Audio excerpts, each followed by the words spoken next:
Say his name and he appears. I believe in the monster. I believe in the monster. Cause they love him in London, in Paris, in Tokyo, America, Scotland, and Canada, and Mexico. They say, I believe in the monster. I believe in the monster.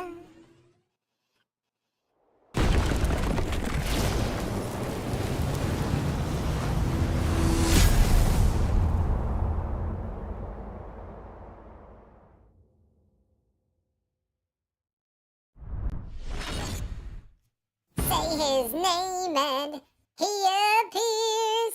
I believe in the monster. I believe in the monster. Cause they love him in London, in Paris, in Tokyo, America, Scotland, and Canada, and Mexico. They say, I believe in the monster. I believe in the monster. You know, that was not a replay from what you saw a moment ago. That one was brand new.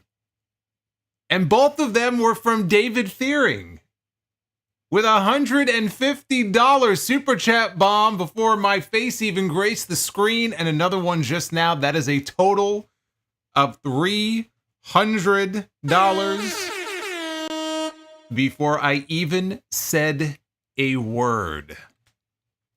You know, I was wondering if we were gonna keep this train going from the other night. What a night we had on Friday.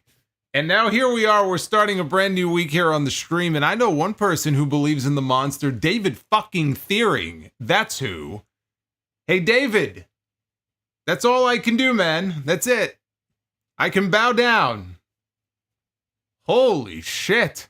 We are getting started early tonight. This is what I like to see.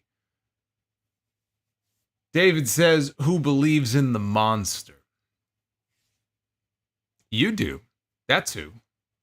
You threw me off my game here, man. What are we doing here? We got to talk about Monday Night Raw. Man, I got to get myself together here now. You interrupted my intro. We usually have Running Man. He's usually running a little bit longer, but we had to cut him short tonight just to get David on in here. David says he most certainly believes in the monster, so much that after a great SmackDown on Friday, great SmackDown stream, he's going to do something that's never been done before. Encore, he says.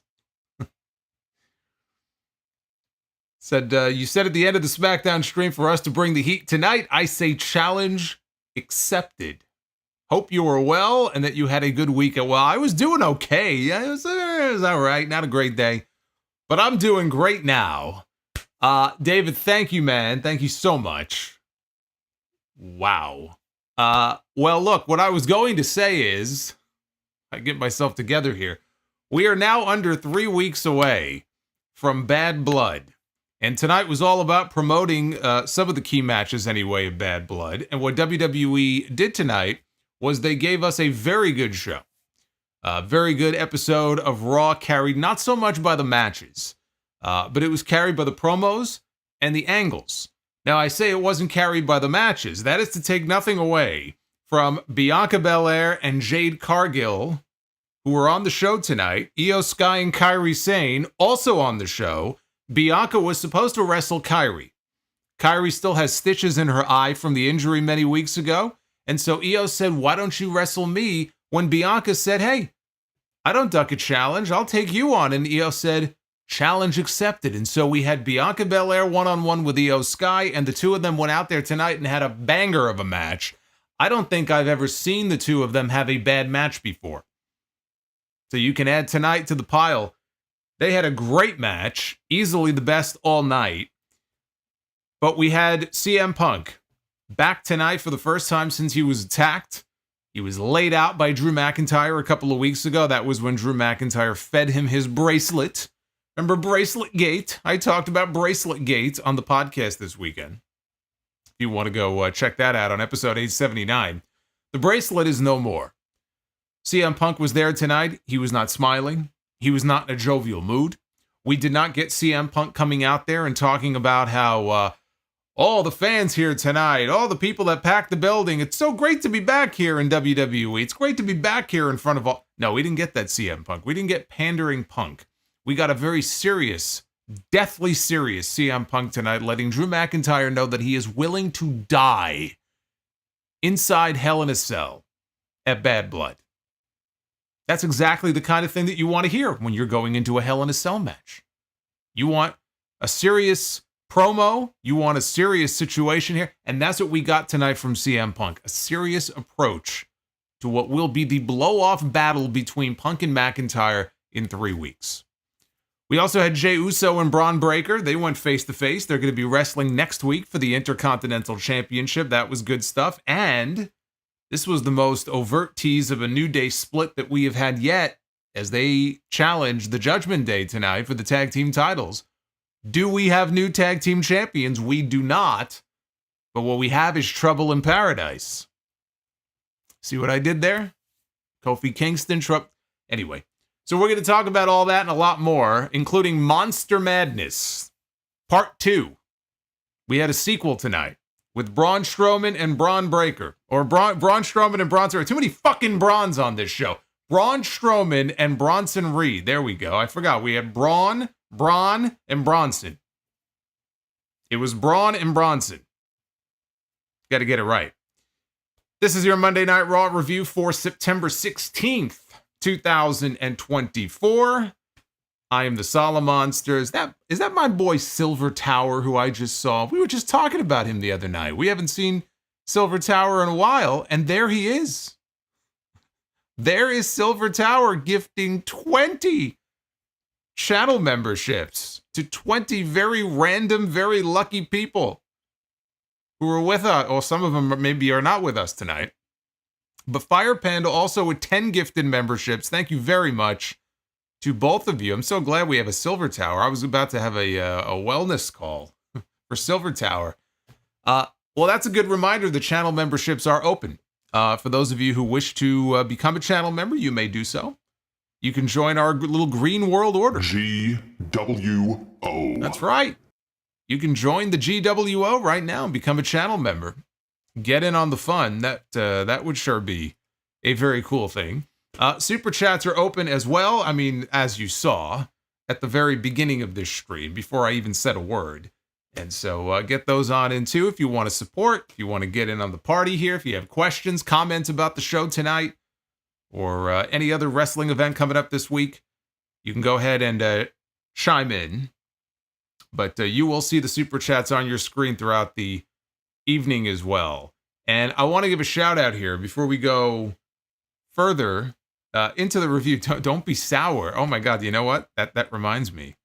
That's a very good point. You know, it's been so long since Silver Tower has been with us. Too sweet to be sour. It's Silver By Tower. The power of Valhalla, it's vintage coal tar. We were crossing the streams there a little bit. It's vintage coal tar. That is Fire Panda with a 50. Is that a 51? $51. It's the amazing Oh my God. Gunther. Oh boy. Jerry Lawler loves Gunther. Oh the boy. Magnificent. All hail Gunther. It's going to be one of those nights. Jake Jones with the mighty Gunther super chat drop. Jake Jones was one of the many who was with us on Friday night as well. So Jake Jones, thank you very much. I love Jake Jones. I love Fire Panda, and I love all you crazy bastards who are with me. That's right. Don't cross the streams. It's a lesson to all you guys out there. Don't cross the streams, whatever you do. Let's get into this review. Oh, actually, no, before we get into it. So what I want to just mention, I want to give a shout out to David from Sacramento. David is the one who put together the kind of ultimate Be the Booker. Remember I put the poll link, I pinned it in the chat last week. He had taken the time to go ahead and put together, he went through so many of the matches that we booked in our Be the Booker segment from May through August. And we usually hit our likes goal pretty much every stream, so that's a lot of matches that we booked here. And he put together a poll, and you guys voted. There were at least 130 people just that night alone who voted in the poll. So he tabulated the results. This is the card, based on your voting, that he put together. He put together a Solomonster super card he calls Summer's End, split into 2 nights, night 1 and night 2. And so I just wanted to give it some play here. Shout out to David. There you see the card for night 1. And there you see the card for night 2, which is quite the card, I will say.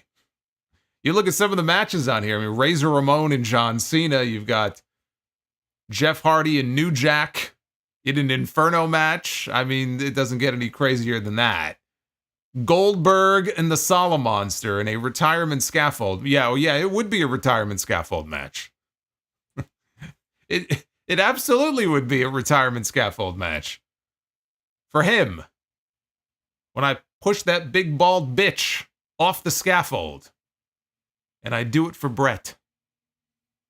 Anyway, thank you, David. I wanted to make sure everybody got a look at that because you did take the time to put that together. Just a little fun thing. So, thank you again. 2 weeks after he was left for dead by Drew McIntyre and he ate a mouthful of his own bracelet, CM Punk opened the show tonight, and he did not look happy. He was very grim. Very solemn.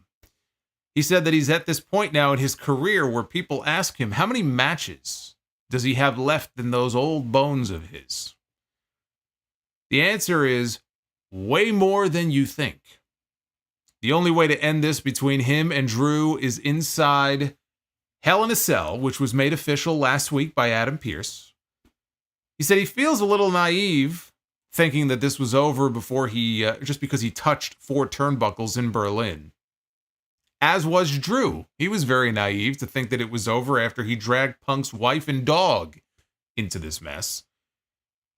And Punk said he's just too damn stubborn. He said Drew's fatal mistake in all of this was not getting the job done, but things are different now. He says people can ask him how many Hell in a Cell matches does he have left in him? And the honest answer is 0. He said that his sister has asked him not to do this. His wife has asked him not to do this. And he looked like he was about to break down crying. His eyes were welling up. And I tell you what, as he was talking here, and he said, how many Hell in a Cell matches do I have left in me? And he said 0. And then I saw him, getting very emotional. I thought for a second that he was about to tell us he was injured again. I swear to God. I thought he was about to tell us that he tore something, he broke something, he was hurt. This is what you have to worry about with CM Punk. He's coming off some very significant injuries. That's why I have a counter. We're going to bust it out again in Bad Blood. The counter. How many matches has CM Punk had injury-free? The counter is up to 2 right now. He made it through SummerSlam in Berlin. But this is what you have to do. Because as he's gotten older, and he's got this injury history, he's torn both, triceps now in the last couple of years. You got to worry. Every time he gets in the ring, is he going to make it out in one piece? Thankfully, that's not what he was here to announce. But he was saying his sister, his wife, they don't want him to get inside Hell in a Cell. His wife, by the way, for those of you who don't know, AJ Lee was interviewed by comicbook.com in the past week or so. And she was asked about Punk and his storyline with Drew McIntyre and the bracelet and everything. And according to AJ, she does not watch. She does not really pay any attention to any of this. And I think she said it's more to do with her just being worried. She doesn't want anything to happen to him. But if you take her at her word, she's not paying attention to any of what's going on. So it's not like she's there watching the show every week and intently following the storylines. She's really out of the loop on all this stuff. Punk said, allow him to explain why he is going to do this. The last time he was in Portland, which is where they were tonight, he told Drew if he pushes him far enough, he can become the devil himself. And now the devil is here. The devil is in his heart, and the devil tells him the only way this ends is inside Hell in a Cell. He can't promise that he won't kill McIntyre, but he promises he's going to make him bleed. And he promises Drew is going to have to kill him because he is prepared to die. He had a great career, and if this is the end, then so be it. he's prepared for this to be the end of CM Punk, and if Drew is prepared for this to be the end of Drew McIntyre, and he got super close up to the camera, he said, "Then I'll see you in hell." He spoke very quietly in this promo, very deliberately, to make you, lean in to really hear what he was saying. And he struck, I thought, the perfect tone here for what he was going for in this promo. He was deathly serious when he talked about, McIntyre, I'm willing to die inside the cell. And he also promised, and this is key, he promised to make Drew McIntyre bleed. Now, when you're a babyface and you go out there, especially before a big match, big pay-per-view match, and you make a promise, you need to deliver on that promise. Punk is not going out there and promising the fans that he is going to make Drew McIntyre bleed unless Drew McIntyre, if not Punk himself, is going to bleed. So that was the surest sign yet that we are going to get blood inside Hell in a Cell, which I think is great, because if ever there was a match in the course of the calendar year in WWE, which does not do blood, WWE does not do blood very often. Not that it doesn't happen. We just had Cody bleeding in the cage against Solo Sikoa on Friday. Whether it was intentional or not, I'm sure it was, but it's just not something we see nearly as much as we see, for example, in AEW, which we see every single week. But I always said, if you were going to have blood, Hell in a Cell is the time to do it, or really any cage match, but Hell in a Cell is where you would want to have some blood. Because I think a little bit of blood in wrestling in a match like that makes sense. It's not the sort of thing you want to overdo. It's not the sort of thing you want to abuse. But if ever there was a time for it, a blood feud like this, Hell in a Cell, is the time to do it. And the fact that he went out of his way there to tell us that tells us that we're going to get blood at Hell in a Cell. And also, this is the match that needs to close the show. I said that last week. I'll say it again here. Could end up being Cody and Roman against the Bloodline, but Hell in a Cell is what should close out the show on October 5th. Punk, by the way, is going to be on NXT tomorrow night. We're going to find out what he's going to be doing on that first NXT on CW show in Chicago on October 1st. My guess is we probably see him as a special referee, maybe for the Roxanne Perez-Julia match for the NXT Women's Championship.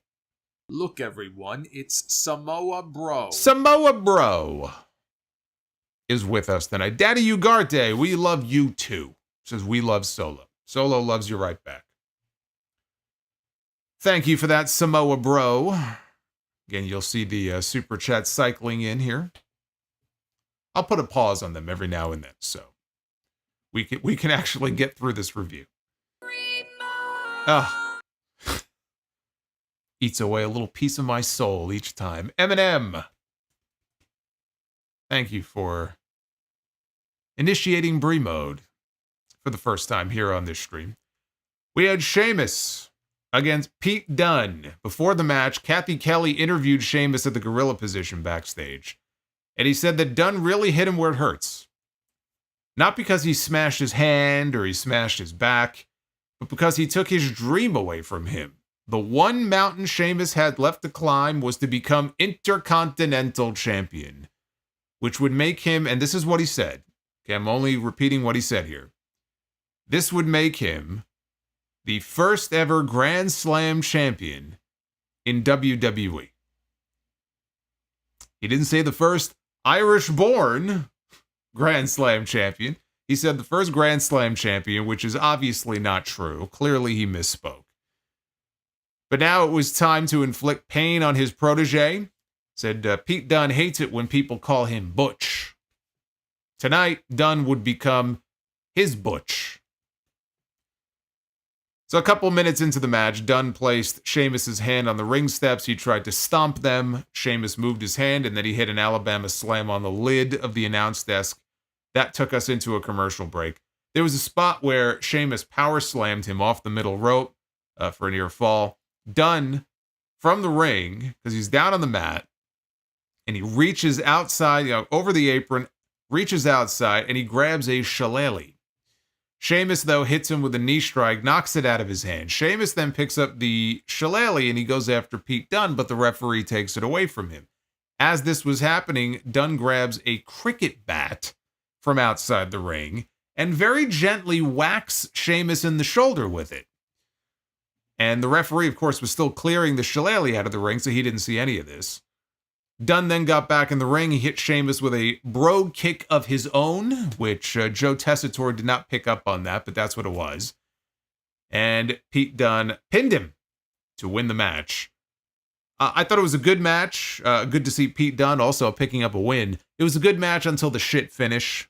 I didn't like. I know why they did it, but I didn't like the finish.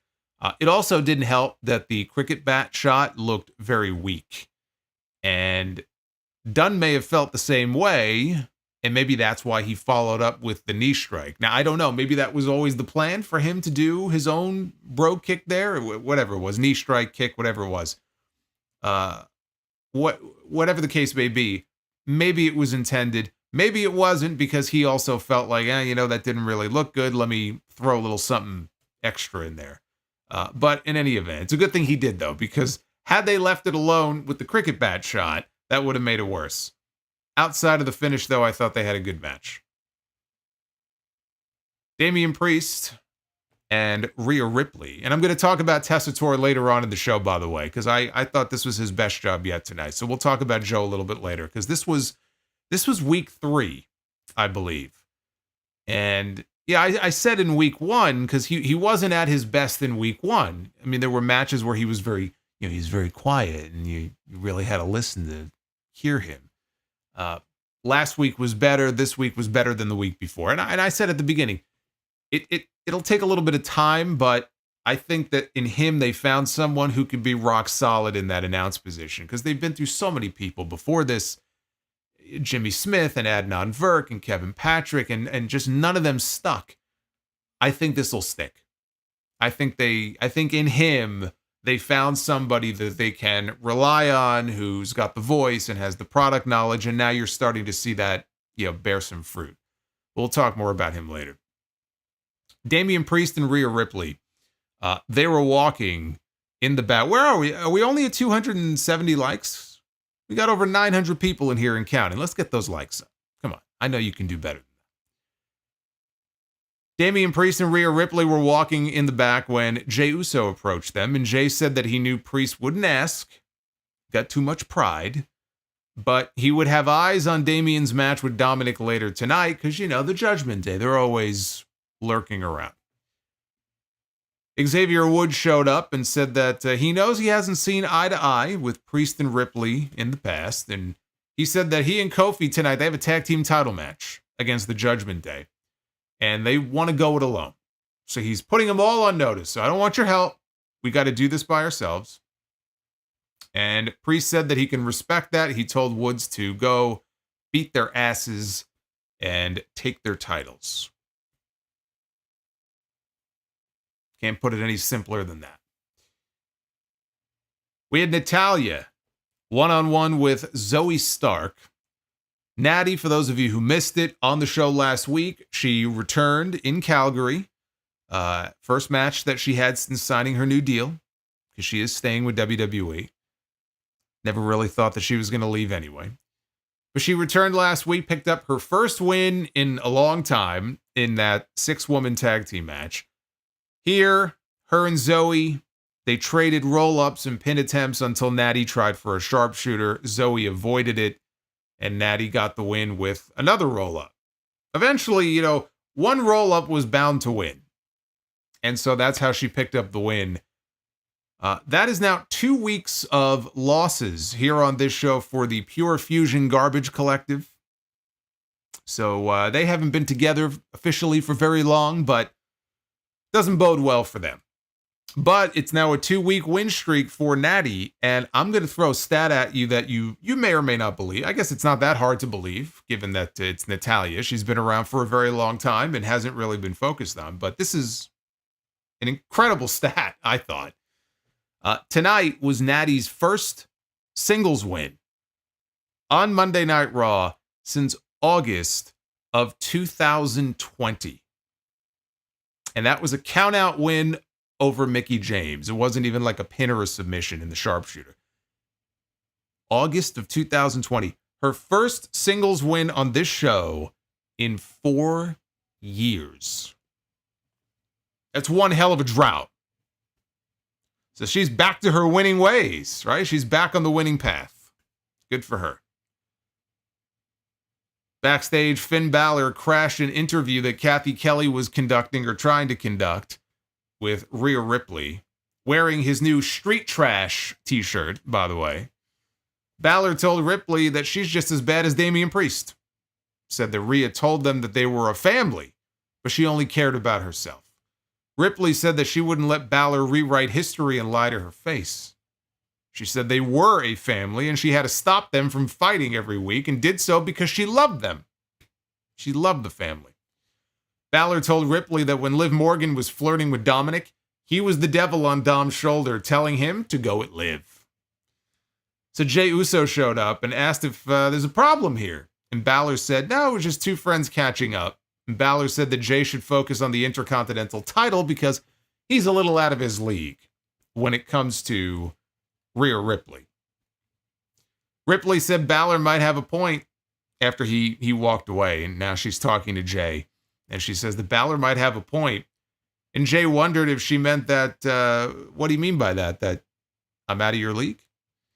And Ripley said no. And said that he should focus on becoming the Intercontinental Champion. There's a little bit of flirting action going on here. A little bit of flirting going on between Jey Uso and Rhea Ripley. Rikishi is at home throwing furniture around. I fully expect Rikishi is going to show up on Raw next week with a cross in his hand and some holy water to throw on Rhea, telling her to stay away from him. He's a married man. So Jey was out to the ring after this to talk about his Intercontinental Championship match, which we now know is going to be taking place next week on Raw. That should be the main event with Braun Breaker. So the fans yeeted after every line. He would say a few words, they would go yeet. He would say a few more words, they would go yeet. It got very old very fast. So Braun Breaker interrupted, made his way to the ring wearing a new jacket that made him look even more like his father because it's exactly the same kind of jacket that Rick used to wear to the ring all the time. Breaker said that Jey is trying to prove that he doesn't need any help to be a single star. And he said that he did his homework. Jey has been with the WWE, he said, for 14 years. And the fans love him. And Breaker said the funny thing is that he, being Breaker, has done more as a single star in 6 months than Jey Uso has done his entire career. And he didn't need his father, he said. Yeet. Yeet. That's perfect. Yeet, says Pisco95. Pisco, thank you. Yeet right back to you, brother. Perfect timing on that. But Braun said, I didn't need my dad. I didn't need my uncle. I didn't even need to use the family name. Said he did it all by himself. He didn't need any help at all. He told Jey that he would expose him because Jey is nothing without his family. So Jey took his shades off at that point. He actually got serious for a change. And he said that he wouldn't take Breaker lightly, but he's only been there for 6 months. And Jey said that he was winning championships in WWE for 14 years while Braun was still in diapers. I don't think the math quite is mathing on that, but it sounded good. Jey said that he would dog walk Breaker's ass. Then he said that he would find out what Breaker is made of and said that it might be short and sweet like Breaker's NFL career. And everybody went, ooh. And Braun, he was all fired up by that. He got hot over that line, and he looked like he was ready to explode. So he turned away like he was about to leave. Then he turned back. He dropped Jey with a punch.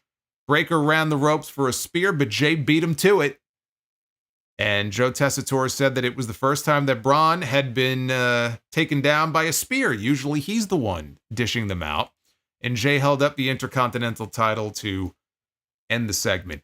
I am not surprised that they are doing this match on TV next week instead of Bad Blood. They've already got 6 matches, either booked or looking official. I think if you throw in Gunther and Sami, if it happens there, that's 6 matches that would be for Bad Blood. Triple H has been doing 5 on most of these shows. SummerSlam had 7. But on almost every other show that's not WrestleMania or the Royal Rumble, he keeps it to 5 matches. It's not going to kill him if he does 6. I hope he realizes that. 6 is okay. 6, by the way, just remember, is the time that Bad Blood starts as well. 6 p.m. Eastern is the start time for Bad Blood. They're trying not to overlap with the UFC pay-per-view that night. That's why it's starting earlier. So just FYI. So I understand why this match wouldn't make the card. I mean, certainly if you have the option of this or Gunther and Sami for the world title, you're going to put your world championship match on that show. But if this is going to be on Raw next week, I hope that they're going to close the show with it. It should get the main event spot. You could argue that this match should have gotten time on the PLE instead of Balor and Priest, which is not for a championship. But that match has so much more history behind it. You know, and a lot of these shows, including tonight, they're closing the shows with, you know, Damian Priest and Rhea Ripley and the Judgment Day. It's a bigger deal. I mean, I hate to say it, but it's a bigger deal than the Intercontinental title right now. So I get it. I get that match being on the Bad Blood card and not this one. And as far as the other thing I wanted to talk about, I get that the YEET stuff is over. And good for Jay. Now he's got YEET merch and YEET shades, and he's one of the top merch sellers in the company, and I don't have any issue with that. And the fans love doing it, but I wish we would get more Jey Uso promos like the one we got here when he took the shades off. And he got serious, and he was actually able to talk kind of like a badass, you know, and he was able to talk like a normal human being instead of being, you know, a cartoon character where he can only get a few words out, and he has to wait for everybody to go yeet at the end of every sentence. These are the kinds of promos I would like to see more of from him because he's actually very good at them. You know, when he gets a little more serious like this, he's actually very good at them. We don't get to see it very often, but we got a little glimpse of it here. But I thought this was a really good segment, and it got me hyped up to see their match. Jay is not going to win the Intercontinental title next week, but we are getting closer to Survivor Series. You know, we're only 2 months away, and I talked a little bit about this in my SmackDown post show on Friday, that I still think we're going to get some form of Bloodline versus Bloodline in War Games, but I'm starting to wonder because Survivor Series is not that far off, and I think to tell the stories they need to tell about how Roman gets back together with the Usos to get them on the same side, are they going to have enough time? You know, 2 weeks, and it's October already. You know, and it just feels like it's coming up pretty quick, and there's been no indication at all that Jay is about to rejoin his family members in that story. I mean, it's just, they've done nothing in that direction. But I do wonder if we might see Jimmy Uso next week. You know, not that he's going to interfere in the match, but if Breaker was to attack Jay when the match was over, could we see Jimmy show up? Could we see Jimmy try to help his brother?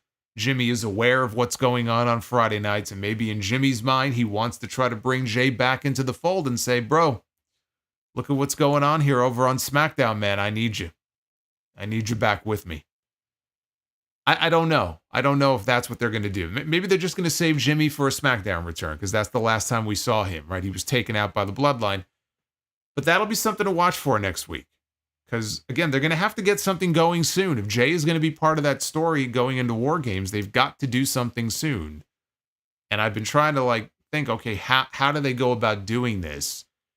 Maybe that's one way. Maybe the reason we haven't seen Jimmy yet is because Jimmy's going to show up on Raw before he goes back to SmackDown. Just some food for thought. I am the legend. Shut the fuck up.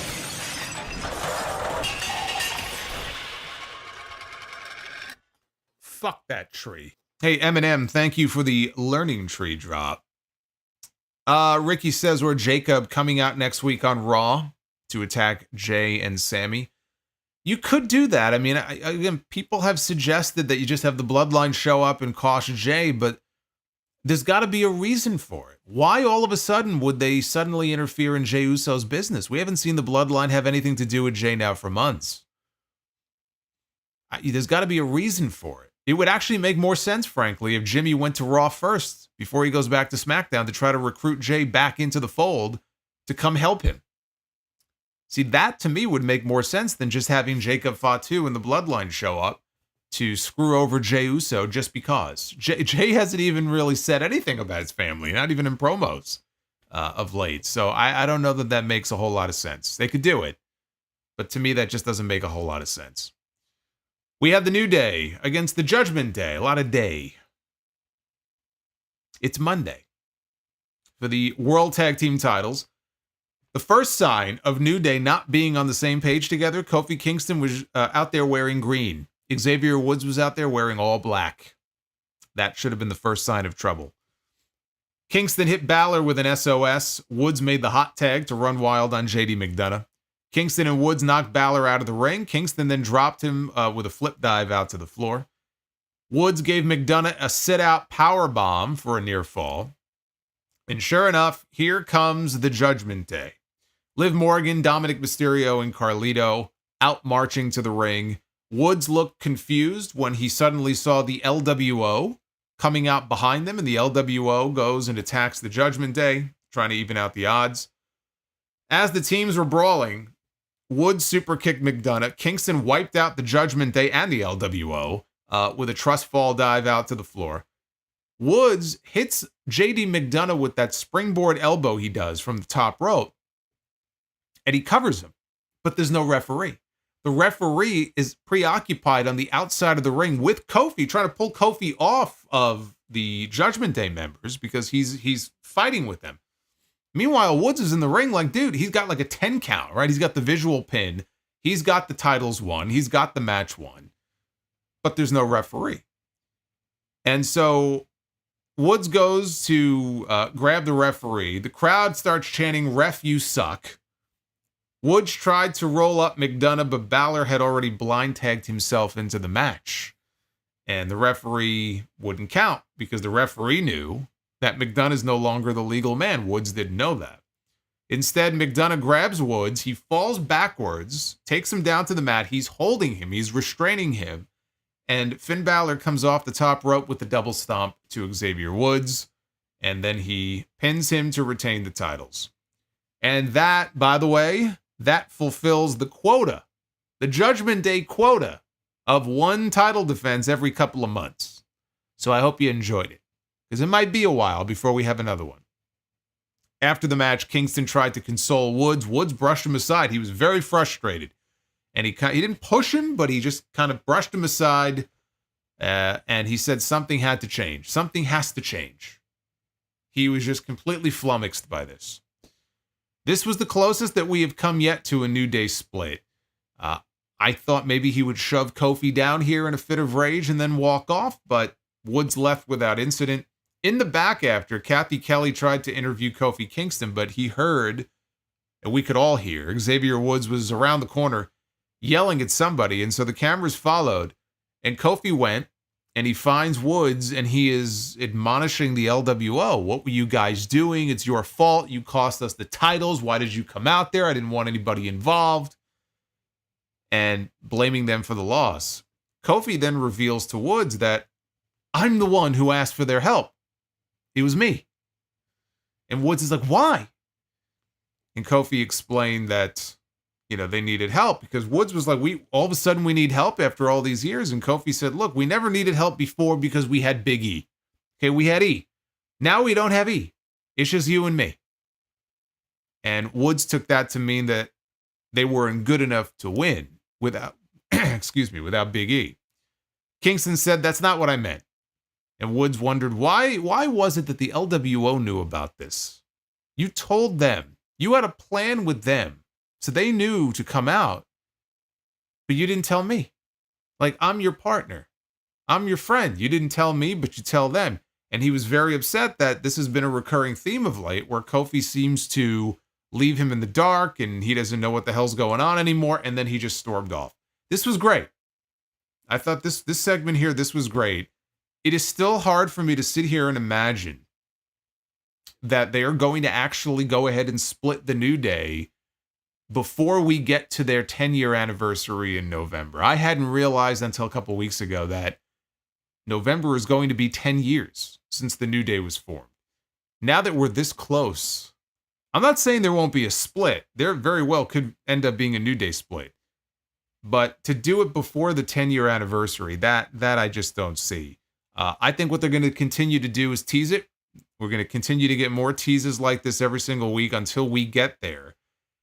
And to me, it's almost a slam dunk guarantee that at some point soon, in the very near future, we are going to see Big E back on TV. We're not going to see him back in the ring.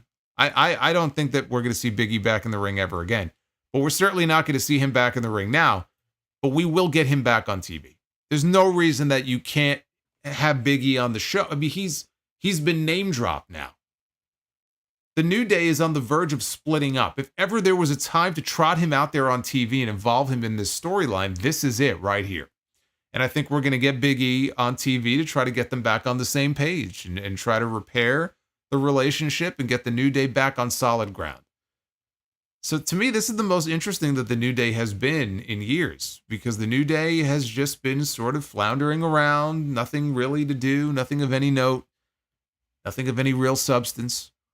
Big E not being there has not helped. He was sort of, in many ways, the glue that held that group together. And the most charismatic, and they're all charismatic, but the most charismatic of the trio was Big E. And he just hasn't been involved at all. Not even in a managerial role or a coach, like a cheerleader. We just haven't seen him. And it has felt like something is missing. Of course, you had Odyssey Jones for a cup of coffee came in and looked like Odyssey Jones was going to take the place of Big E in a way. And now it's like, Odyssey who? The way he just vanished off the face of the earth. That we still haven't gotten any kind of official explanation. Everybody, ran wild with theories about what it was, and we still don't know for sure. Boy, he just up and vanished. No mention, no word, no nothing. But what they're doing now with the New Day, and you'll notice we didn't see the Final Testament tonight because they've been involved. They were involved with these guys for months, and there was no Final Testament. There was no Karrion Kross or anything like that. Fine with me. I don't think this story really needs them at this point. I think Karrion Kross served his purpose. His purpose was to plant the seeds of doubt in the mind of Xavier Woods and get the ball rolling down the hill. That's what he did. He's an instigator. I am the last. Speaking of an instigator, Shut the fuck up. here's an instigator. Fuck that tree. Uffman, thank you. Fuck that tree indeed. You like that, huh? Odyssey who? Homer's Odyssey? Mario Odyssey? Now, we had a new Wyatt 6 video, and I don't really know to make heads or tails of this, but there was a QR code. And I don't know if you bothered to see where the QR code would take you. I thought we were pretty much beyond the QR codes at this point. But this is where it takes you. I'm going to bring it up here on screen for you. Hold on a second. Here we go. It brings you to this website, which looks like something out of the frickin' GeoCities days. We'll see how many of you get that reference. I don't know what Kintsugi means. I have no idea, but it says an open door is a welcome that makes a stranger into a friend.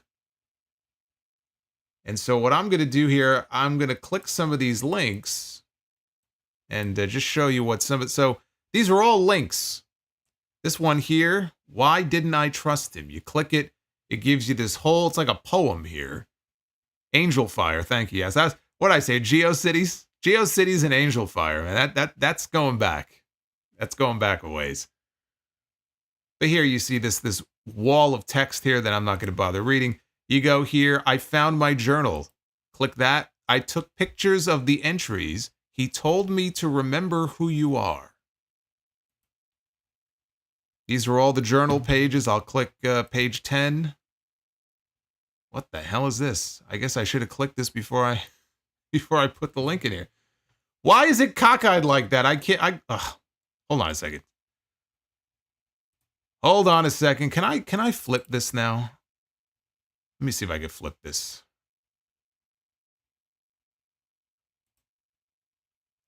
All right. Now I wonder if he is me.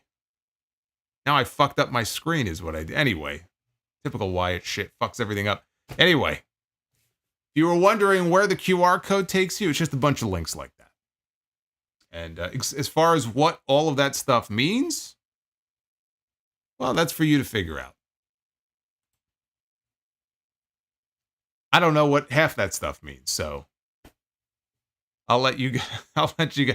I'm afraid if I click any more of those links, I may have one of those skull and crossbones, and I'll get like a fucking virus on here. I don't trust that page.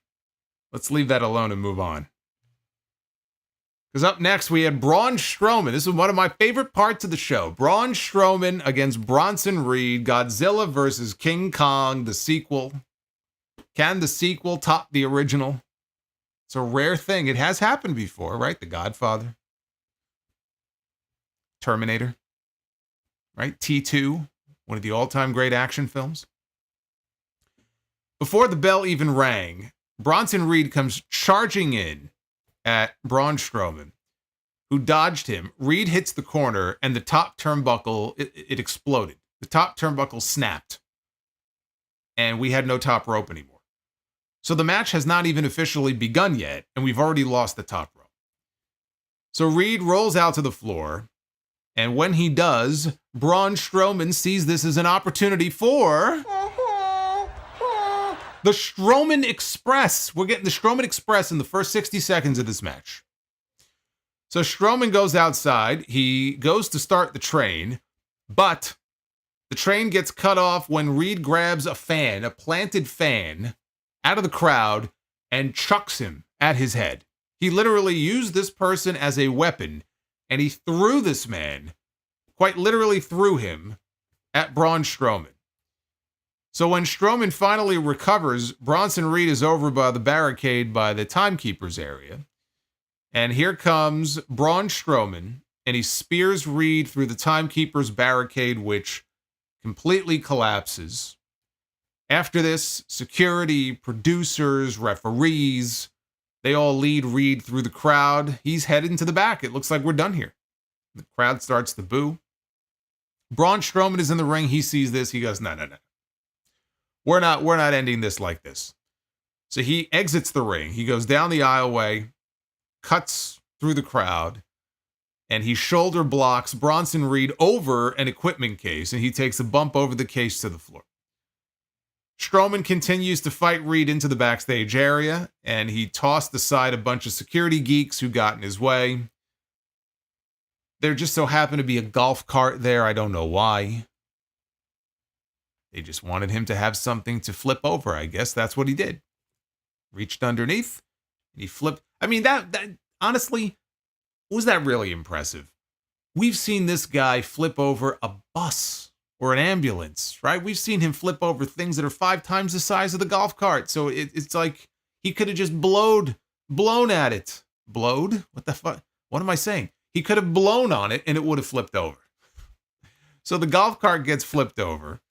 Reed, though, is now standing on top of an equipment case, and he jumps off onto Braun, who falls backwards and crashes through a table. So this is just pure chaos now, right? I mean, they're tearing up the entire place. And still we're not done yet. Strowman gets up and he drives Bronson Reed through the same papier-mâché wall that Chris Jericho drove the forklift through when he killed Samoa Joe. And they go crashing through. And finally, that sent us to the commercial break. This was pure chaos. But honestly, I thought that this was every bit as fun as their first match outside of the fake wall spot, because that looked just as bad as it did on Dynamite. I also use that word match in quotation marks. This time we actually got no match, technically. The bell never rang. We never officially had a match. Last time, at least, we had an actual match for a couple minutes before it spilled out of the ring and out of the building. But that was a ton of fun. I had a lot of fun watching this too. That's twice now we haven't really gotten much of a match. What we've gotten from these guys is a real life demolition derby between the two of them. Now, at some point, we're going to have to get a proper match between these two. And I think the match, when we finally get it, is going to be great. These two together, man. I mean, it's just, two guys beating the crap out of each other and tearing up anything that's in their way. They're using people as weapons. They're using actual weapons. They're crashing through things. They're crashing onto things. They're falling off of things. What's not to like? This is a true big man battle here between these two. I don't have an issue with them continuing to milk it like this because, again, what they've been doing so far has been the highlight of the show. Right? I mean, that week that they did that first angle, that was the highlight of the night. This was one of the highlights of Raw tonight, too. So if I had one word to sum this up, it would be fun. Now, Adam Pearce was in his office. He was on the phone after this in the back asking for updates on Reed and Strowman, and he had the terrible referee in his office standing there, the one who did not count the fall for Xavier Woods earlier in the show. I don't know why he was there. They were interrupted by Ludwig Kaiser. And Pierce noted that he had been working on a challenger for Gunther since he doesn't seem to want to accept Sami Zayn's challenge. And he said Sami, by the way, does make a compelling case. So as they were arguing, Sami Zayn's music hits and he makes his way out to the ring. He talked about being in the ring with Bret the Hitman Hart in Calgary last Monday night. Said that everything he said about Bret being his hero was true. And he recalled Bret talking about what it would take or what it takes to be a champion. Zayn said that all he could think of all week long was that he needs to be the world heavyweight champion. He said that Gunther has repeatedly declined his challenges while claiming that Sami is not on his level. And Sami said that he doesn't believe it, nor does he think Gunther believes it. He said that he thinks in Gunther's head, he remembers being beaten by Sami at WrestleMania this year. And he knows that if he beat him before, he can beat him again. And so he accused Gunther of being scared. Ludwig Kaiser came out. He asked why Sami, of all people, was asking for a championship match. He said Gunther is trying to save Sami from the worst embarrassment of his entire life. He said miracles don't happen twice. Well, I mean, Ric Flair did get struck by lightning twice, so it does happen. Sami found it strange that Kaiser was speaking for Gunther instead of Gunther being out here to speak for himself. He said Gunther doesn't need Kaiser for anything, and he doesn't think that Kaiser needs Gunther either. He said Kaiser wants to get noticed, and that's why he turned on Giovanni Vinci. Can we not invoke the name of Giovanni Vinci? As if the man has not been embarrassed enough. Talk about kicking a man while he's down, reminding everybody about what they did to poor Vinci. I'm not sure which is worse, Imperium turning on Vinci and kicking him to the curb, or Triple H booking Vinci 2 weeks ago on SmackDown. I think what happened to him on SmackDown is far worse. But maybe we should just leave Vinci alone. Sami questioned if Kaiser thought that he would gain respect by being Gunther's mouthpiece. Unlike what I call him last week, his side chick. On Friday, right? They were in the crowd.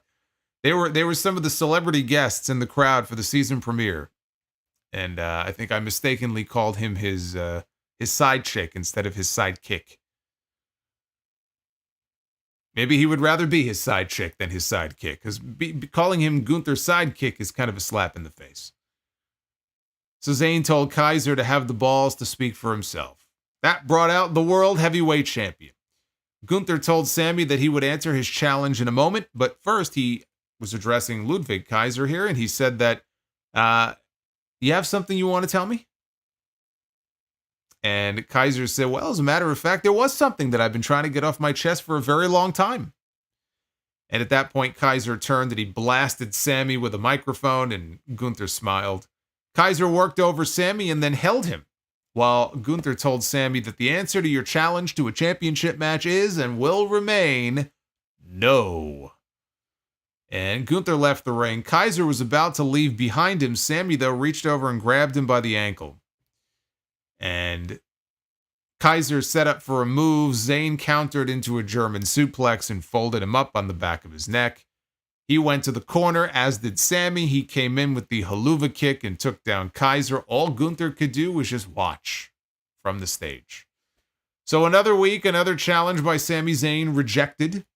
With each passing week, though, I think they're slowly building interest in the eyes of the fans who are going to want to see this match. Every time we get to have Sami Zayn come out and explain to us why he so badly wants to be the World Heavyweight Champion, why it means so much to him. It's just building interest in this match. It's building people as far as their interest level and wanting to see Gunther accept the challenge, wanting to see this match take place. They've already announced Sami is going to have a singles match with Ludwig Kaiser on Raw next Monday night. After that, you would have to expect that Gunther would accept the challenge, possibly as early as next week. That match really should take place at Bad Blood. I think that doing that match, maybe on the Raw after Bad Blood as the main event, having it as a TV main event, that should be a PLE match. I'm sorry. You're going to have Gunther defend the World Heavyweight Championship against Sami Zayn, which was a WrestleMania match this year. It needs to be on the Bad Blood card. You want to headline Raw with the Intercontinental title match next week? Fine. But hopefully they're planning on including that match on the Bad Blood card. Look, everyone, it's Samoa BRO. Hey, Nick Grasso, thank you for the 1999 drop. Thank you, brother. Thank you, everybody. I'm going to be getting to your messages here in a little bit. Then we had the best match in the entire show. This was the other highlight. This in the Strowman and Reed segment, but this right here was the match of the night. Bianca Belair one-on-one with Io Sky. As I said before, I don't think these two have ever had a bad match together. Some are better than others, but never a bad one. None better than the one they had in Puerto Rico last year at Backlash. This was not as good as that, but this one is up there. There was a suicide dive spot late in the match by Io Sky that would have made Darby Allin sit up and go, holy shit. This was very Darby Allin-esque as far as just how reckless it looked. She flew out of the ring, through the ropes, and really took out Bianca, it looked like, with her ass. And it was a rough bump there. But, it looked great, but it was scary as all hell. So they were on the steps after this, and Bianca lifted her for a delayed vertical suplex and held her. And slowly marched up the steps, slow marched up the stairs with her in a suplex position. And then she deposited her over the top rope back into the ring. That was very impressive. Bianca went to the top, and she went for a 450 splash, but Io got the knees up.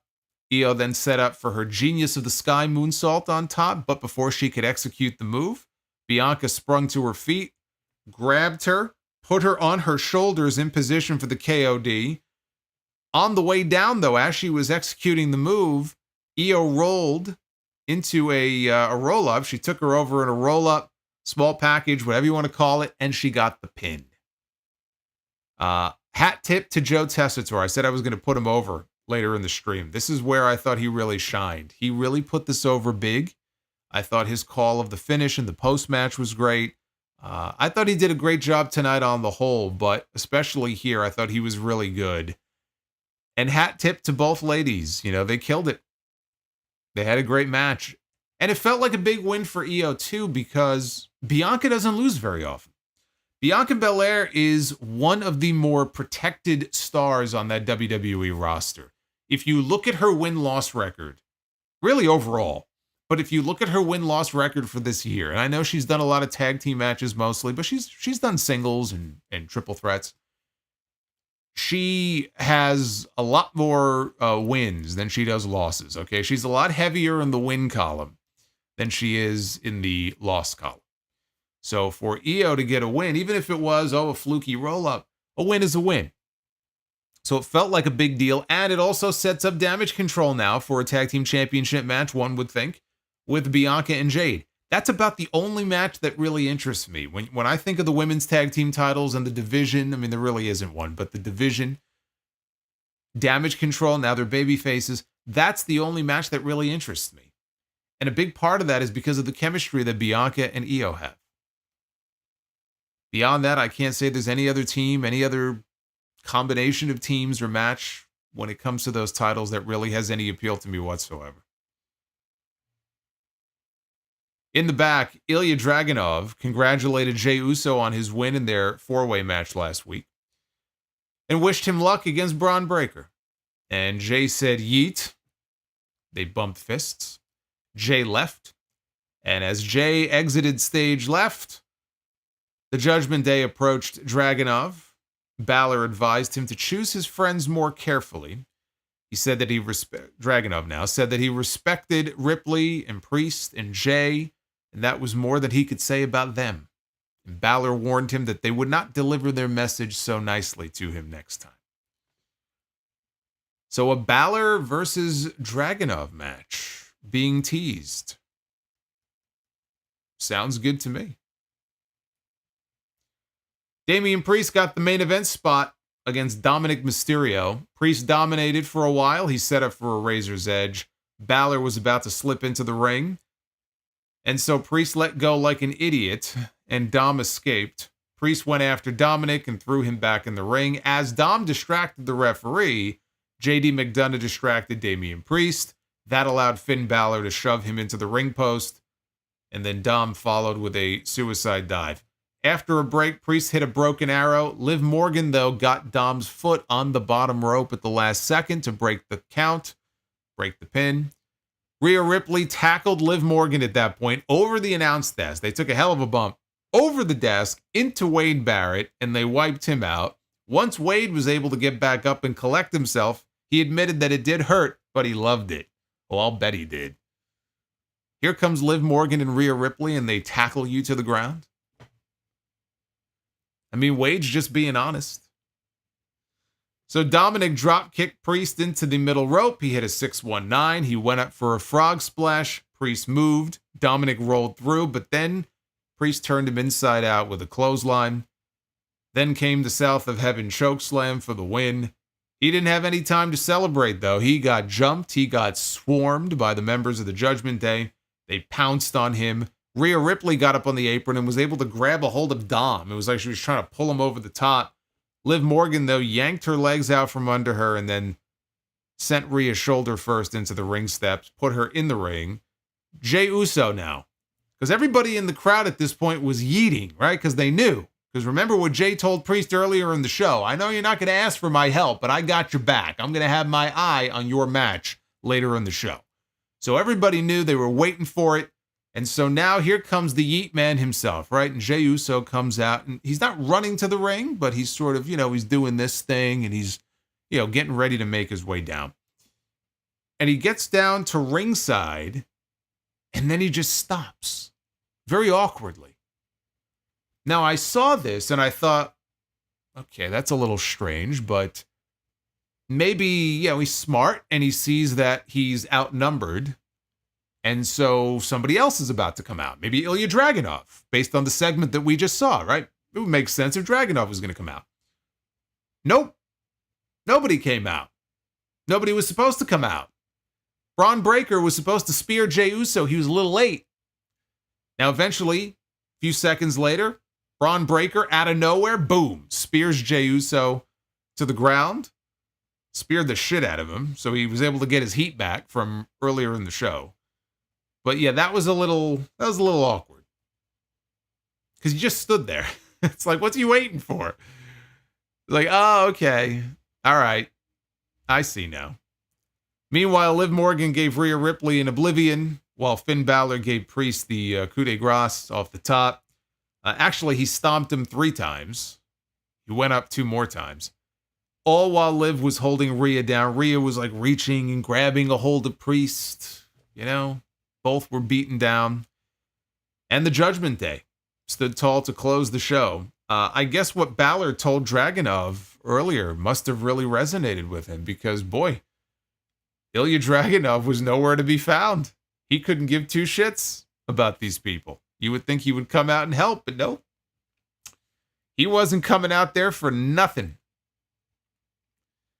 But it was a logical angle to do to close out the show, put more heat on the matches. 2 of the key matches of Bad Blood, Priest and Balor, Rhea and Liv, leave the baby faces laying here. This new version of the Judgment Day, street trash, whatever you want to call them, really needed some credibility. They had a credibility issue coming out of SummerSlam. And they have taken steps the last few weeks to try to remedy that. You know, they've really tried to put a lot of heat on the group. And they have had a couple of different angles now where Damian Priest and Rhea Ripley have been left laying. So I thought it was fine. On the whole, this was a strong show. I thought this was a really good episode. The CM Punk promo was strong, as was the face-off with Uso and Breaker. The Strowman and Reed segment was a lot of fun. The Bianca and Io match, best match of the night, one of the best segments on the entire show. And I even enjoyed the New Day segment. And I can't really say that of late there's been a whole lot to get excited about when it comes to the New Day. You know, but they've got me invested here to see what comes next. I'm telling you, we got to see Big E. We got to see Big E trying to help mend fences here. You probably get a few more segments like this before we get Big E, but I'd say within the next month or two, we should see him. And then maybe in the end they'll all make up and we'll get the big scene for the 10-year anniversary. Actually, you know what would be awesome? Now I'm just fantasy booking here. And again, I really don't know. I really don't think that Big E is going to wrestle again. I mean, it would be great if he did. But wouldn't it be something? Wouldn't it be something if we get to the 10-year anniversary in November of the New Day, and Big E maybe has been back for a little bit. He's been trying to mend fences here with Kofi and Woods, and you know, you think all is well, and they hug and they embrace or whatever, and it looks like, you know, they have indeed, you know, mended those fences and everything is copacetic now. And then Big E just like fucking destroys the two of them. He just like, he got silently cleared and they kept it a big secret, and he just fucking just destroys the two of them. Like, you two fucking bastards. Like, you've taken what we built here and you've ruined it. You've sullied it. I've lost the last 2 years of my career, 3 years, whatever it's been. And he just destroys them. We get like Big E, like monster Big E back. Like medically cleared and ready to come back and kick ass. It'd be nice. I don't know that that's going to happen, but it would be nice. What did you think of Raw? From Portland, 86.5% thumbs up for tonight's show compared to 13.5% thumbs down. I'd say that's a thumbs up show, wouldn't you? I'd say that looks pretty damn good. Hey, so does Perk Angle. He loved this show too. Jeremy Rose, thank you for the $2, brother. Appreciate it. Appreciate you. Appreciate all of you. Let's get into your super chats. I know, wishful thinking. It's a fun idea to think about. What a swerve that would be, though. Right? What a swerve that would be. Big E is just, you know, street clothes or in a suit or whatever because he did the fucking pre-show for... Let's say they do a segment at Survivor Series, like on the PLE. You know, and Big E's in his suit or tuxedo because he was just on the pre-show. Now he's in the ring. He's trying to bring them back together. And it's like, all right, we're all back. Everybody now is clapping and all happy. And that smile just like turns to like a stoic expression and like fucking double clotheslines them, rips the suit off. Pecs are popping. Right, big ending to Kofi, big ending to Woods. Goes outside, rips the lid off the announce desk, clears it off. I mean, just what a swerve. What a swerve it would be. You know what though? I don't think they would want to do it though. I really don't. I think those guys would like to go through their career without doing a full-fledged, like, proper breakup. The fact that they've been together for 10 years is incredible. I was trying to think of like another faction in wrestling. And I'm not talking about factions you've had like the Horsemen and like different factions that have had different members. I'm talking about the same members that have been together for that long, like consecutively that many years. I can't think of another group. What other faction has been together consistently for 10 years? Without a heel turn or a breakup or different versions, like I can't think of another one. It's historic. You know, the run that they've been on.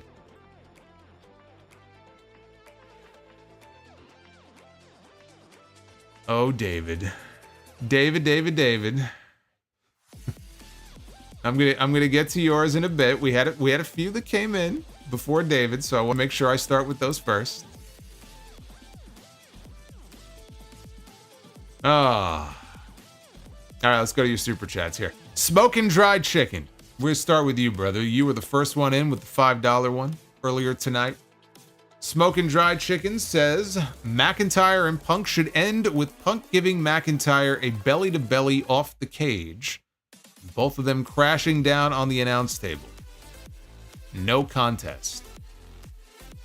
Well, if you do that, I think that my CM Punk counter will surely reset back to 0. The injury counter. So let's not do that. Prince Vegeta, 95 with the $9.99. I saw a report last week that after the Drew Punk feud is over, Drew is going to feud with Uncle Howdy. Don't know how you feel, but I don't want McIntyre jobbing to Bo Dallas after losing the Punk feud. Yeah, I don't either. I'd rather ship Drew off to SmackDown, frankly.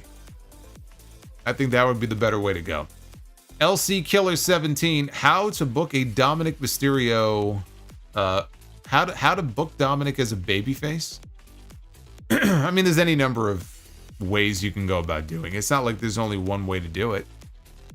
Every great heel has a great babyface run in them. Dominik will have his day. That day should not be now. He still gets incredible heat. Smoking Dried Chicken, in my opinion, Jade and Bianca really bring the best out of Damage Control, especially Io and Kairi. The chemistry feels great and fresh on TV. I don't know about Kairi, but Bianca and Io have great chemistry in the ring together. LC Killer, I was a sophomore in high school when the New Day started. Wow. See? I mean, look at this, man. Think about what was going on in wrestling or what was going on in the world 10 years ago, right? I was on Bourbon Street celebrating Daniel Bryan's championship win after WrestleMania. That's what I was doing 10 years ago. 10 years ago, Brock Lesnar was savaging John Cena at SummerSlam. Same year that the New Day formed. There might be some people who are watching this right now who weren't even wrestling fans at the time. They've never been a wrestling fan during a period where the New Day wasn't a thing. That's how long the New Day has been around. Number 1 Ricky fan, Fire Panda. Thank you for the $4. Brother Fluff Salisbury with the 5. I believe in the monster, he says, but sadly, currently all my money goes to my 2 kids' colleges. You're going to give money to your kids, not to the monster? What's wrong with you? DEH Sires, to think that Vince had Io in 2 tryout main event matches and didn't see anything in her, and instead called up Aaliyah. How did we survive Vince? You know, I had forgotten about that. I believe that's accurate. He saw more in Aaliyah than he did in Io. The great Vince McMahon, everybody. Prince Vegeta, every time I hear a Def Rebel song now, I think of Hesh from The Sopranos, and I say, that's not a hit. God, I haven't heard a Hesh reference. I don't think ever. Still a sad thing what they did to his wife. Ian Gomes. After a busy weekend and long day since moving to Denver and getting a new job, it is nice to relax and watch some Solomonster for a change. Well, Ian, congrats on the new gig. I hope it is a well-paying gig. Thank you, brother. And now we can get to our boy, David. Now we're all caught up on the early ones. David Thiering got us started tonight before I even said a word. With $300 in Super Chat. That's 2 150s. We were singing the song, man. Not once, but twice. That's special. It's a very catchy tune, though, you have to admit. But David says, well, I read David's first one already. Hope you were well and had a good weekend. I'm having a better day now, David, thanks to you. So thank you, brother. Thank you very much, Julian Shaw Rugby, with the $9.99. Hey, Grant, thank you. Julian says, I attended the show tonight and felt the Portland crowd, usually fairly mild, really lifted their game.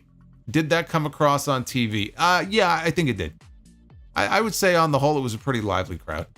Been listening since the TV Tracks days. Solo will always be #1 in my book. Julian, thank you, brother.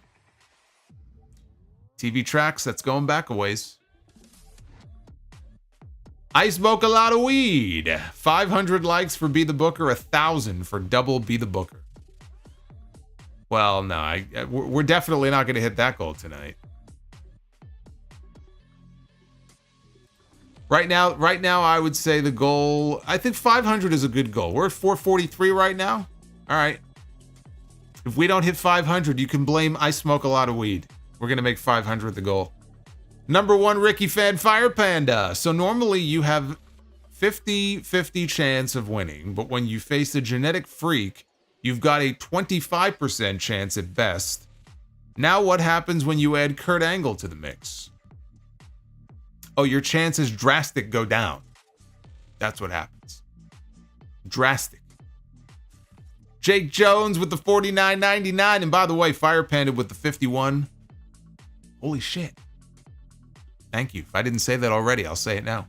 And then we go from 51 to 50 with Jake Jones. It's not a party without Jake Jones and Gunther. This is like the unlikeliest friendship that I've ever seen.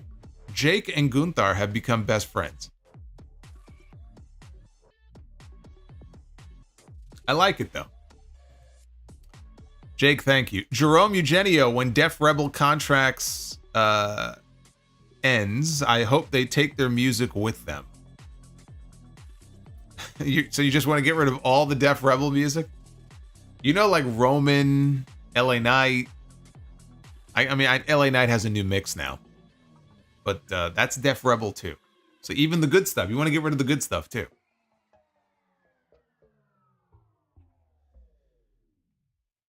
Fire Panda, hey look, it's Samoa BRO. Yes, indeed. Paul Carpenter, seriously, did Tiffany Stratton have face surgery? Her cheeks are popping out of her face. She's starting to look like Rocky Dennis.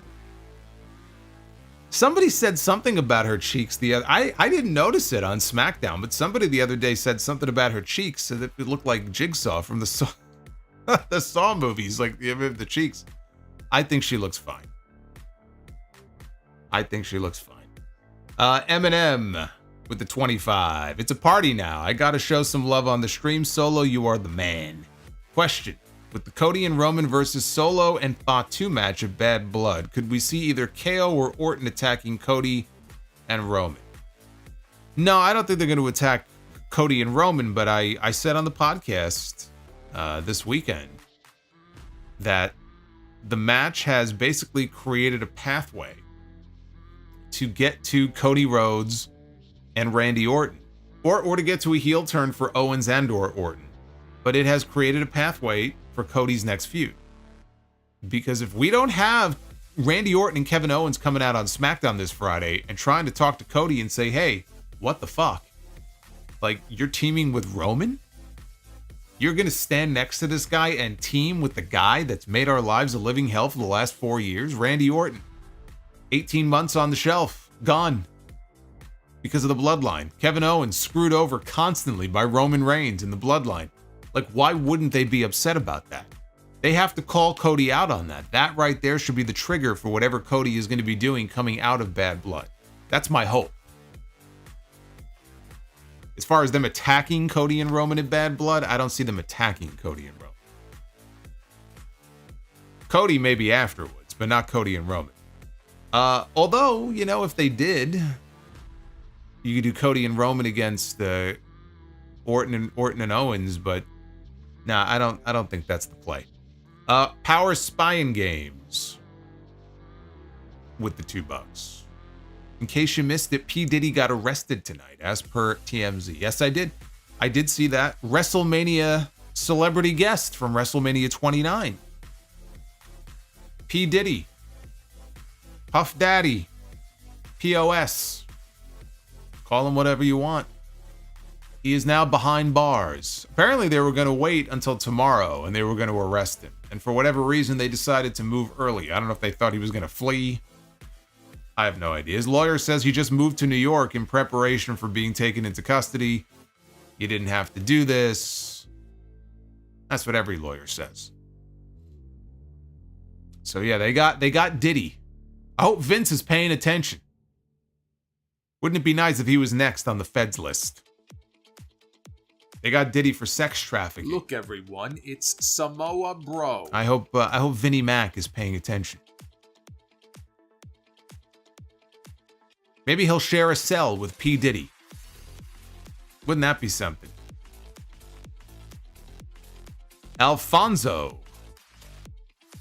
Io and Bianca were the best thing on Raw. Talented women that are given time can make magic happen. If only they were fighting for something more than the tag team titles. Solo.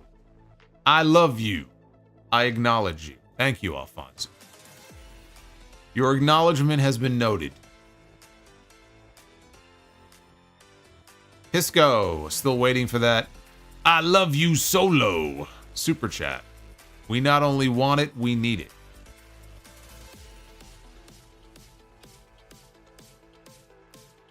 You know, I was looking for a good one that Jacob said. I couldn't find a good one.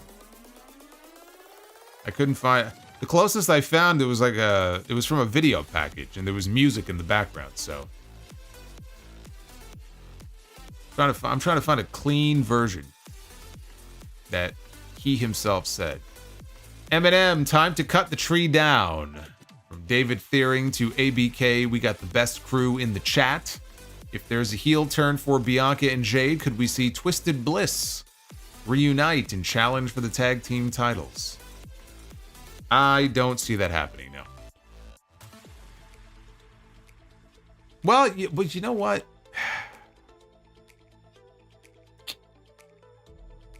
When I say that I don't see it happening, I don't see Bianca and Jade going heel.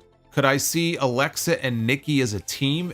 You know, if Alexa was to end up in the Wyatt 6, then yeah, we could actually get a Twisted Bliss reunion. But I don't see, not with Bianca and Jade going heel. That's not going to happen. Uffman Entertainment, they are going to split the New Day. What about all these Old Spice commercials that they are in? Well, they're not splitting anything right now. They're just teasing it. They're not going to split them until they at least get to the anniversary first. JR Bichair.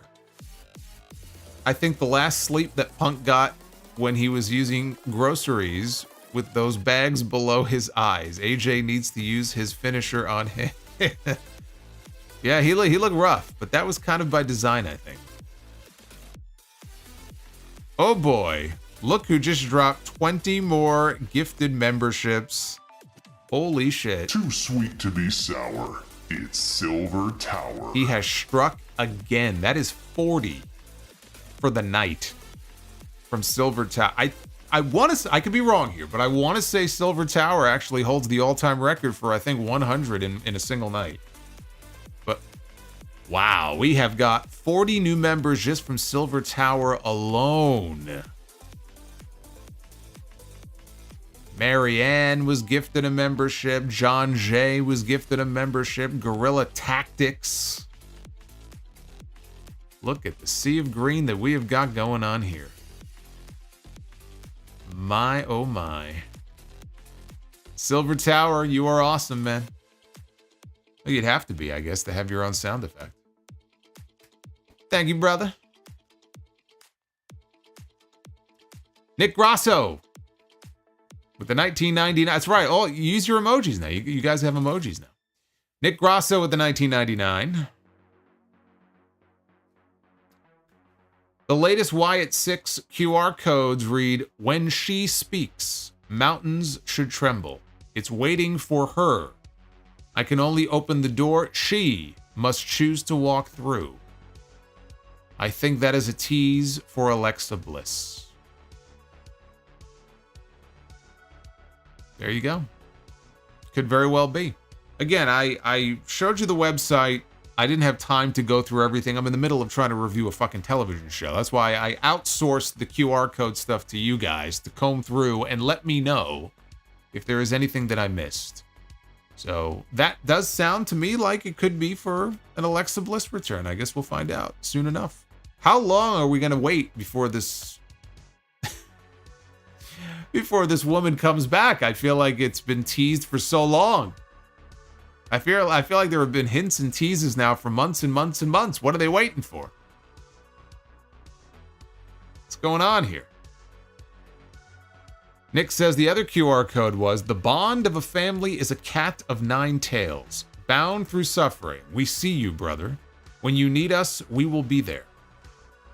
I think this one is for Braun Strowman.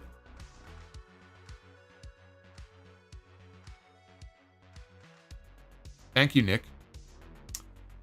Jeremy Rose, when is USA/WWE going to stop censoring the fans? They're not. The audio muting, which I believe is what you are referring to, is here to stay. On Netflix, though, we shouldn't have to worry about that. Alex with the 10. Brother Solo, with some of the biggest names like Cody and Okada having some creative freedom in their storyline, should they still be held accountable if their booking is bad? I mean, I don't hold wrestlers accountable so much for bad creative because we have no idea, especially in WWE. In WWE, they might be a little looser as far as allowing people to contribute ideas and, you know, maybe try to shape some of their creative direction. But I still think largely the creative direction in WWE is set by people like Paul Levesque and Bruce Pritchard. And it's one thing to criticize someone's performance in a storyline, whether it's a match or a promo. And I think that's fair game. I'm not going to sit here and say, man, this story sucks, and so it's the wrestler's fault. Because in WWE, they have a creative team there. And that's their responsibility. If there's a bad storyline, I generally don't kind of hold it against the actual talent themselves. In AEW, it's a little bit harder because I feel like there is more freedom in AEW. But again, who has what level of creative power? We don't know. We don't know. Nobody knows for sure. So it's hard to judge. Is Okada booking his own angles in AEW? I don't think he is. It's probably Tony Khan. That maybe Okada with his boys, the Bucks, right? Because they're like this.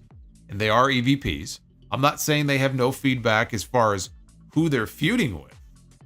But I mean, as far as the week-to-week creative, again, they have people who are in charge of this stuff. And when it's good, you can give them praise. When it's bad, you can criticize. I can't lay it at the feet of the talent entirely because I have no idea what level of creative freedom they have. You know, in WWE, I still look at Paul Levesque. In AEW, I look at Tony Khan. The buck stops there. They get the credit, they take the blame. Smoking Dried Chicken, Michelle. Candice Michelle. Michelle McCool. Oh, Michelle. Thank you.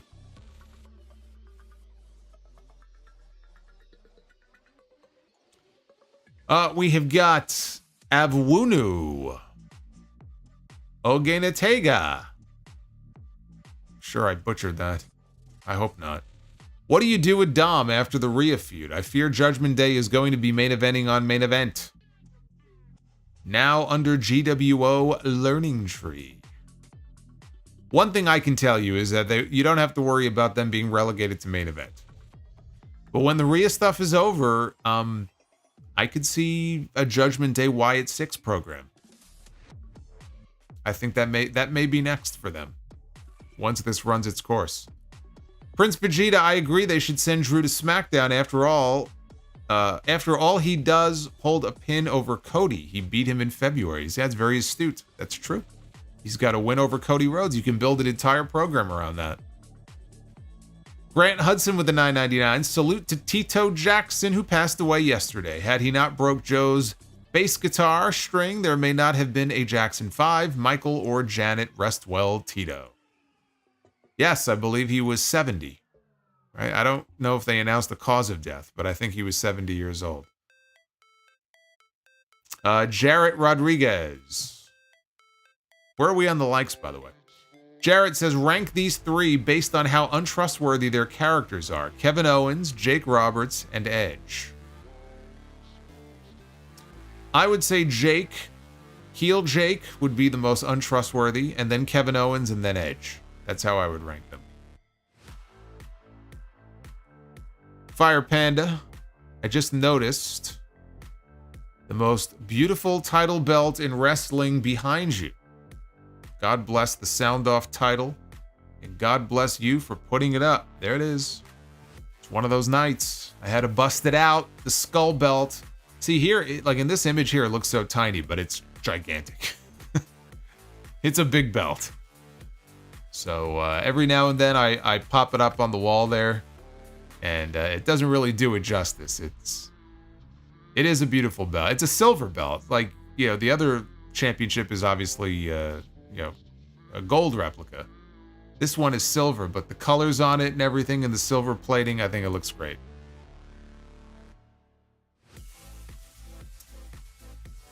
Jarrett says, I refuse to believe that no one backstage has talked to Shayna, Zoey, and Sonya about how stupid their name sounds. Maybe they don't want to hurt their feelings. I think I'm going to call it Pure Fusion Garbage Collection from now on. Phil Dog. Kurt Angle said he is willing to manage Chad Gable and the rest of American Made. I hope that happens. I think that would be cool. Devin from NJ with the $4.99. Buy or sell. Better punch to Vince. Brett after the screw job or Undertaker at Judgment Day 2000? Brett after the screw job, of course. Supposedly took him straight up off his feet. Lifted him off the ground. Wish I could have been there to see it. Jeremy Rose, what do you think the Lucha Bros will initially do when they come to WWE? Tag team feud, singles feud, or LWO BS?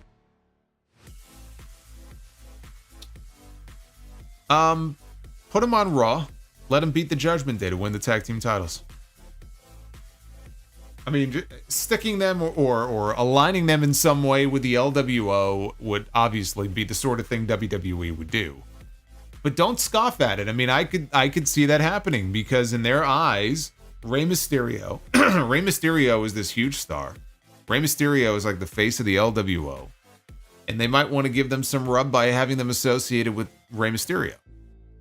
And honestly, there's nothing wrong with that. But to just relegate them as just a couple of LWO guys would be a waste. But if Finn Balor and JD McDonough are going to be the tag team champions for a while, because clearly Sami Zayn and Jey Uso, they've moved away from that idea that they might win the belts. Fuck it. Bring in the Lucha Bros and let them beat the Judgment Day and win the tag team titles.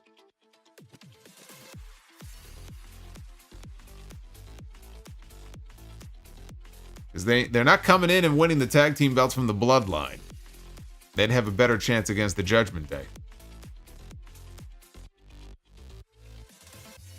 Wasn't Brett naked when he punched Vince? I think so. That's what makes it so much better. When you try to picture that. What a scene, right? I would hope he had a towel on at least. Smoking Dried Chicken, The Rock wants to hold your title belt. Well, he can't have it. The Rock wants to hold my title. He'll have to come ring my doorbell. Boney. How is main event still a thing? I never hear about media rights with it like the other shows. I see Level Up over main event. I'm pretty sure they have international rights for main event. But it's on Peacock. You know, it's on Peacock. It probably has some international clearances. It must make them some money, you know, to keep it going. They're making something off of it. Warhawk Rambo. Who bullshits more, Hulk Hogan or Frank? I don't know who that is, but I can tell you right now, Hulk Hogan is the answer. The man lies like he breathes. Ain't nobody gonna beat Hulk Hogan. People like Bischoff and Pritchard, they probably come close, but it's gonna be very hard to top Hogan in the bullshit department. You don't want to use a bullshit meter with him either because you'll break it. Anyway, we have achieved Be the Booker. I said you guys can hit 500, and guess what? We just passed 500, so give yourselves a golf clap. Thank you very much for helping me get there, and right now, let's go ahead and be the Booker. Ladies and gentlemen, it is now time to be the Booker. Time to be the Booker, brother. Brother Jack dude. Why is Solomonster a Punk hater? Why does he hate Punk so Looks like much? my head's on Priest's body. What did he ever do to him? It looked like my head was on Damian Priest's body. My biceps have never looked that good. Look at that. Look at that. I was all tatted up there. That was perfect. Is that Silver Tower? Yes, it was. Silver Tower. With the $41 super chat. Take my money, you CM Punk hater. Oh yeah. The hate is strong. That was perfect. Thank you, Silver Tower. You gave me a good laugh on that one. All right. Solomonster got jacked. Damn right. I got jacked in record time, man. They got me on the good stuff.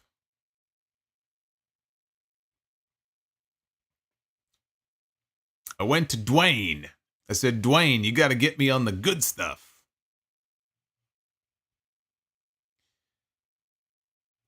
All right. Look at this. The world's greatest tag team. Shelton Benjamin and Charlie Haas. Kicking us off here in Tag Team Be the Booker. Former tag team champions. They were a great team.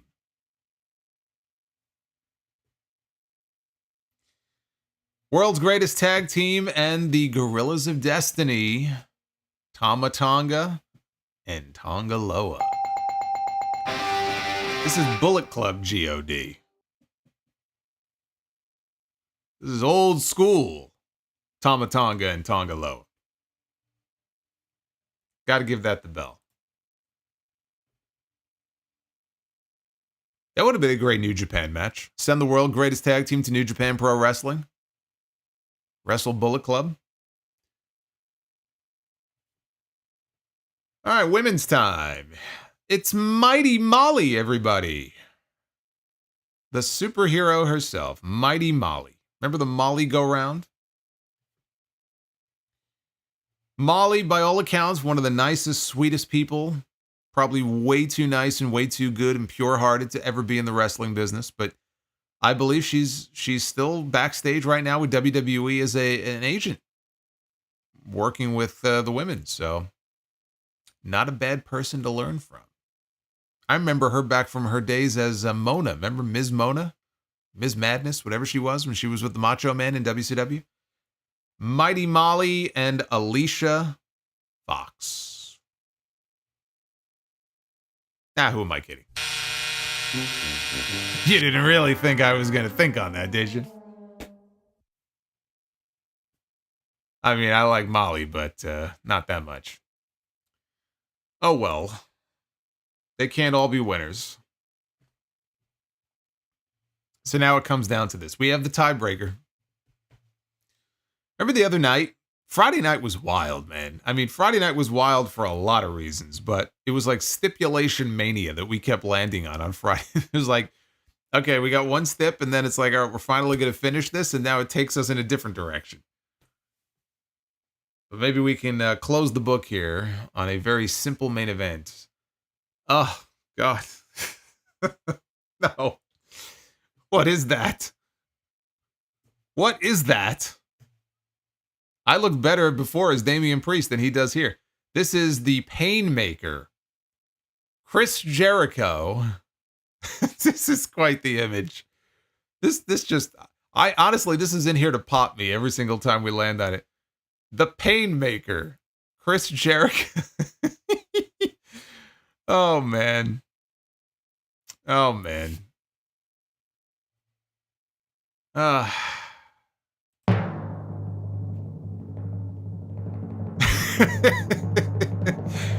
Painmaker, Chris Jericho, going to be taking on the $1 Million Man, Ted DiBiase.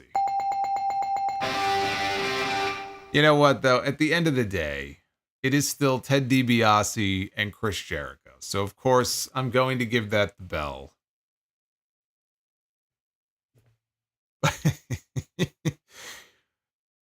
Nick says, that image puts me in pain. Devin says, it's a pain watching him wrestle. Oh, man. What has happened to Jericho? Alex says, is there one controversy that you don't expect the Vince McMahon documentary to cover?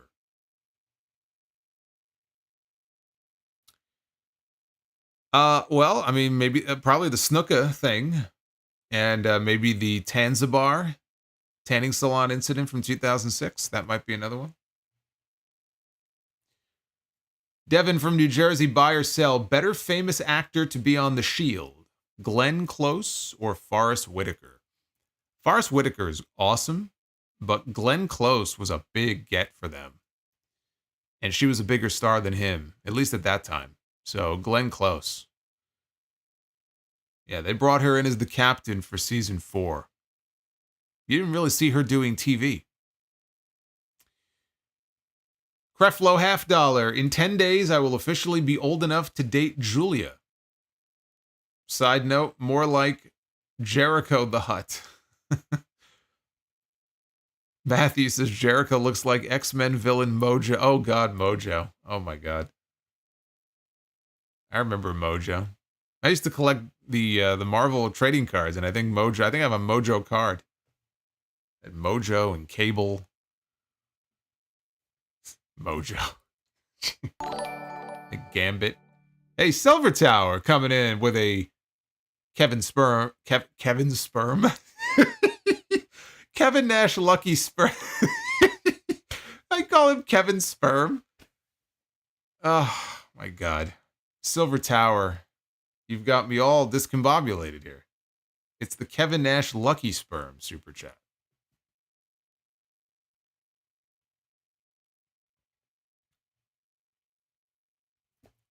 Oh, man. Shout out to Austin. Solomonster is the right age for Julia. I am. I'm in that age range that she said she's interested in. I'm just saying. Austin says, what would I be doing if the YouTube channel didn't take off the way that it did? I'd be doing what I'm still doing, which is working in public relations. See, I do it all. I'm just like, you just give me all the jobs. That's why I got no free time. All I'm ever doing is working. Silver Tower says, I love Ted, but he is not a miracle worker. With all due respect, Solo. Come on. Yeah, but it's still DiBiase and Jericho, though, you know? I feel like, yeah, DiBiase maybe would try to bring the best out of him. He'd be bumping all over the place for him.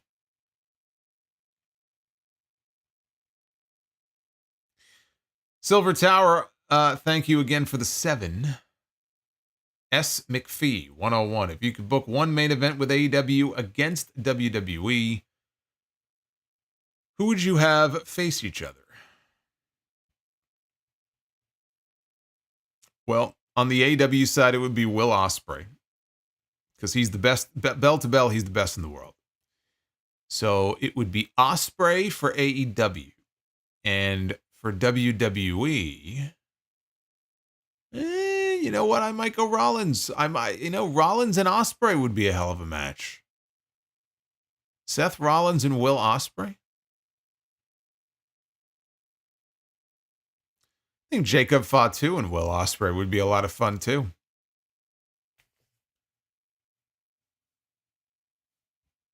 Ooh, Fire Panda, that's a good one.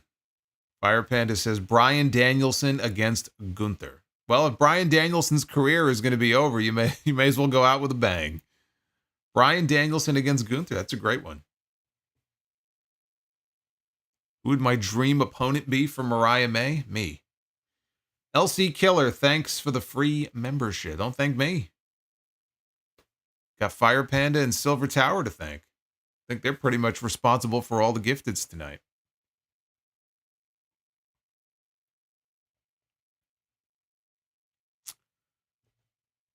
AJ, or did they wrestle in Japan? I'm almost positive, right? Ospreay and AJ, they've wrestled before, right? They had to. Jamie Hayter and Rhea Ripley, that'd be a good one. Yeah. Or even Jamie Hayter and Bianca Belair, just in terms of matching power for power. Or how about this? Now that we have Julia under contract with WWE, how about Julia and Jamie Hayter? There's another one. There's a lot of good possibilities, but no, I think Ospreay and Rollins with their history of going after each other, right, on social media. You can kind of bring that up as part of their history. Crefblow $50 says, my first time hearing Joe Tessitore. He's really good. Also, thoughts on Marina Shafir's new gimmick. I mean, I can't really judge it. What is there to judge? I mean, she comes out with the Blackpool Combat Club and beats people up. Obviously, for her, it's great. It's better than what she was doing before, which was not much. So for her, it's great, but I'd like to know exactly what the story is behind it before I judge it. Oh. Shut the fuck up.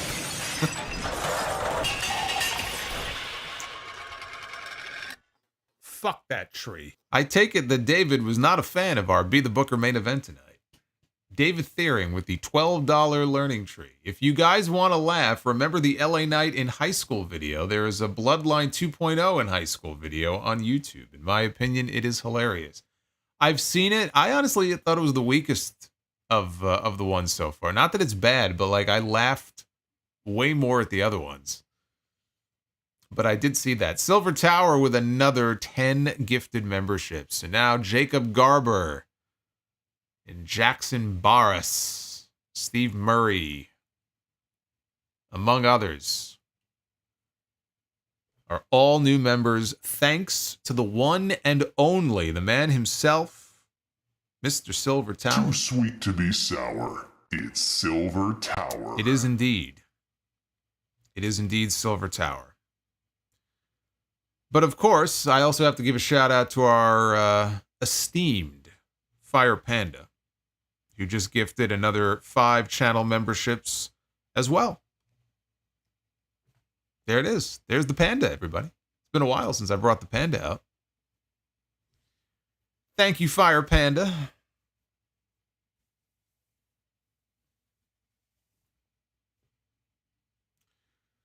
So I think we're all caught up on all of your messages and super chats. And again, for the gifted memberships, man, you guys killed it tonight. Love to see it.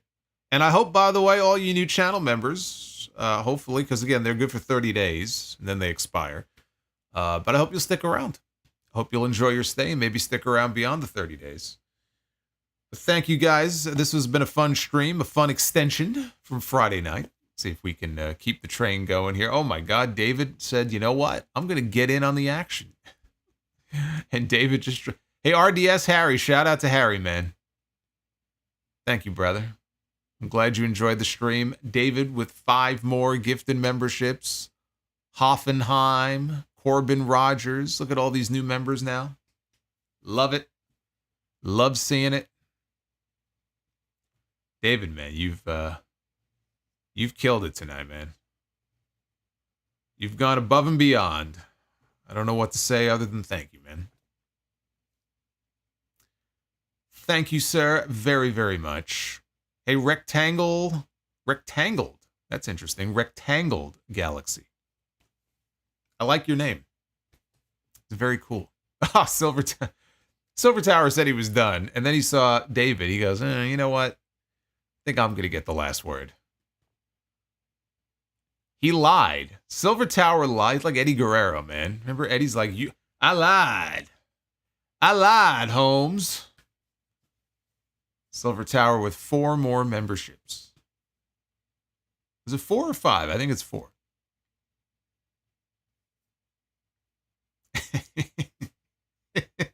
Here comes Fire Panda. Here comes Fire Panda with 5 more. Man, I should have been keeping track of this. I wonder what the total is for tonight. Got to be probably bordering on 100 right now, right? We got to be close. David with another 5. Man, I really should have been keeping track of this. I should have been keeping score. Shaquille Oatmeal. Oh, man, I haven't seen that name in a while. Shaquille is now a channel member thanks to... Oh, boy. We got a war going on. We have a war going on. Uh-oh. Silver Tower with another 5. Bro, this is like a fight pit battle that we have going on here. Well, you're just the biggest liar in the world, aren't you? I should say the next time I'm live on this channel will be Wednesday night. That will be after Dynamite, which sometimes tends to be a little less lively than Raw and SmackDown, although the way things are going, that might not be the case this week. So that should be a good night on Wednesday. And then, of course, after SmackDown on Friday night. Any chance that RSPW Rewind will come back? Yes, there is a chance. Again, there's a finite number of posts left that I have been able to dig up. Unfortunately, all the old posts, they're not all accessible anymore, and it's tough to search them out. You got to search a certain way, and it's tough. But yeah, I still have a list of posts. I just need to find time to sit down, go through them. That may end up being the last one if I do one more, but I do want to do at least one more. So I'm going to try to work on that. I think I just, out of the corner of my eye, saw Uthman gift 10 and David with 20. Look at Richie What is over going here dropping on all this here? money on me. Hey, I just want you to know, What? I think you rock. I don't mean the rock, a rock, you rock. And I just wanted you to know that. Boots. Boots is like, you're not leaving me out of this party. Boots dropping a $100 bomb. Just like he did the other night, man. He pulled it out like towards the end there. I see that red bubble go up and I'm like, who's that? And I see it's Boots. I go, of course it is, man. It's got to be Boots. Boots is like the Fonz. Like he'll just come in. He's got the leather jacket on. He's got the shades. He's like, hey, oh, hey. Is that what the Fonz used to do? I don't know. Boots is like our Fonz. A Boots bomb. I like that. A Boots bomb.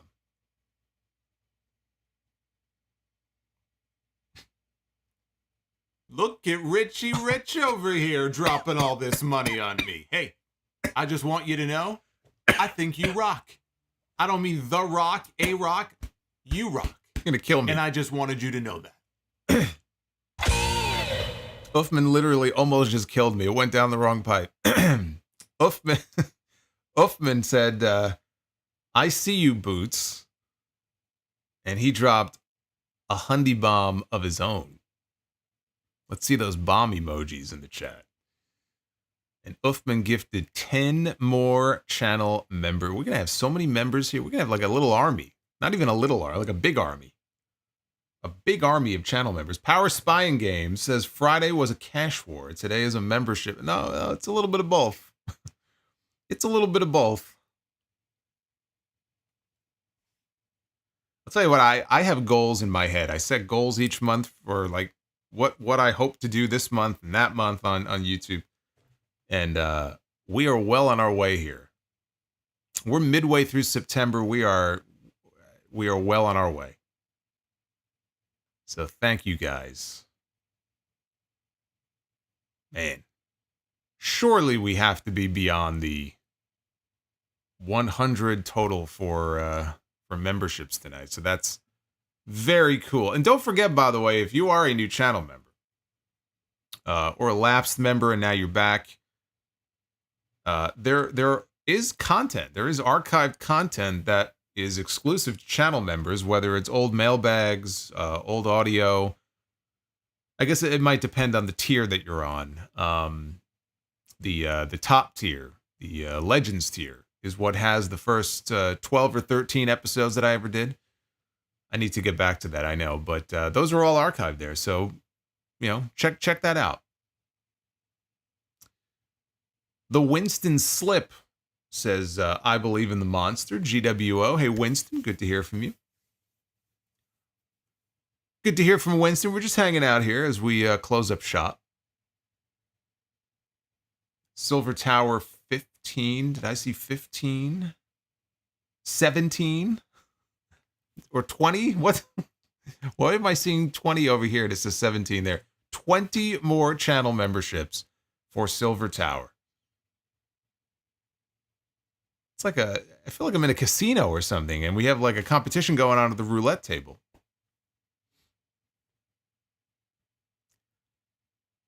So JP Reckless says 105. It should be 105 new member. It might be more than that, but that's a hell of a number if that's what it is. Maze the Great.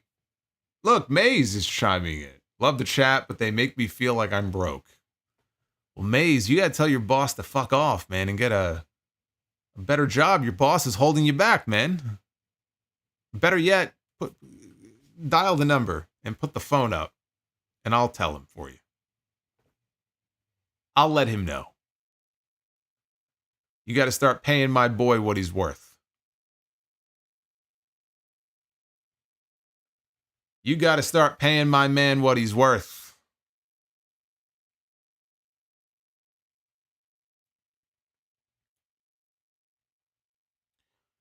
Well, Big G says, I think that calls for another round of Be the Booker. Oh, man. It is tempting. I mean, the support tonight was just, this is incredible. You know what? I think you guys did it again. I think you're right. I think you guys did it again. I think you deserve another round of Be the Booker. What do you think? Chris Mikesell says, much love to you too, Mike. Fuck it, let's do it. Ladies and gentlemen, Sound effect mania. Time to be the Booker. Sound effect mania here. All the sound effects gonna run because I didn't turn them off. I didn't expect this again. All right. This is the second time that we're doing this now. We had never done a double Be the Booker before Friday, and now we've done it twice. This is incredible. But I mean, how could I not? It's the least that I can do here. So again, we're going to start as we did on Friday in reverse, and we're going to start with the men's Be the Booker because that's what's open right now, and so that's what we're going to do. Because you guys earned it. Round two. And we kick off here with Jay Lethal, the former Ring of Honor World Champion. Jay Lethal. This is amazing. And Jay Lethal is going to be stepping into the ring with Sting. Not just Sting, but this is Crow Sting with the big gold belt from the WCW days. Jay Lethal, like Ring of Honor World Champion Jay Lethal against WCW World Champion Sting would be a great match. Yeah, no, that would be a great one. That's definitely bell worthy right there. All right, women's Be the Booker. Hey, there's Tegan Knox. Whatever happened to Tegan Knox, by the way? I completely forgot about her. What the hell happened to Tegan Knox? Where's she at?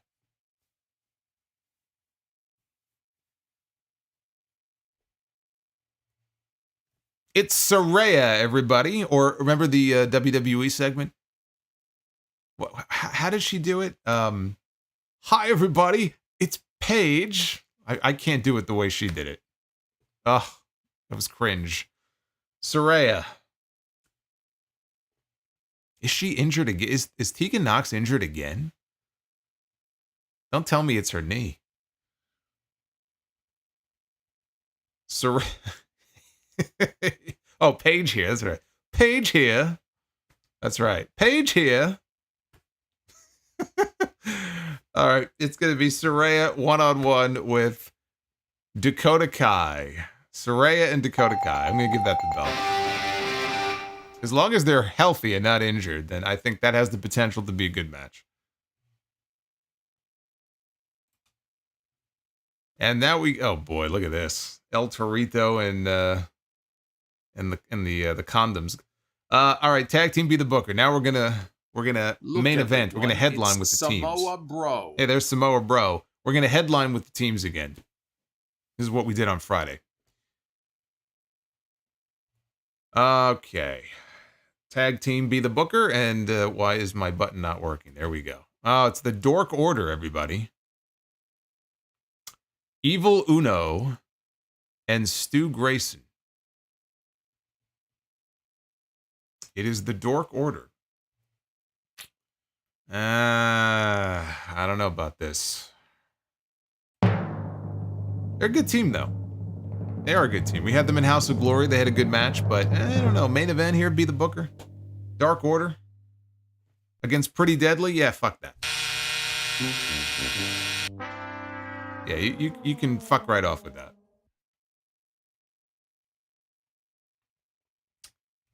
As a main event, I'm sorry. You can fuck. I wish that we could have done better in round 2. I wish round 2 could have been as strong as it was the other night, but... Too sweet to be sour. It's Silver Tower. I guess I forgot to turn that off, but hey, he deserves it. Shout out again to Silver Tower. But yeah, I wish that round could have gone better. But there you go. You got 2 consecutive streams with 2 rounds of Be the Booker. And Fire Panda with the final super chat of the night. $20 super chat from Fire Panda. Trying this because my account would not let me send any more memberships. I wonder if we can go to a full week of double Be the Booker. Hey, I'd love it. I don't think so, but hey, that would be great.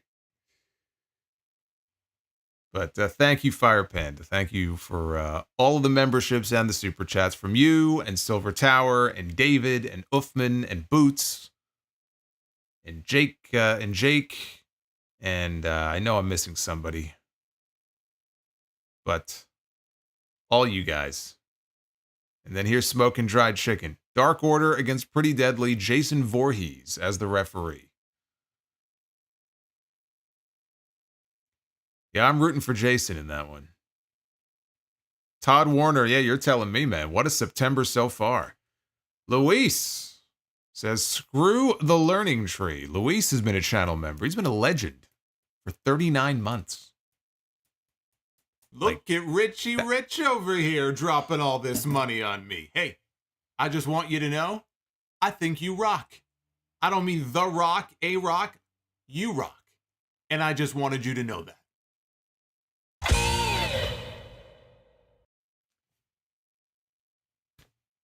Wing! Uffman Entertainment. Let's end the night on a happy note. Oh, happy day. With a $100 bomb. Immediately followed up by wings from Silver Tower. Says, my condolences for having the Dark Order in the main event. Yeah. I'm not sure which is worse, though, to have Dark Order or Pretty Deadly in the main event, but...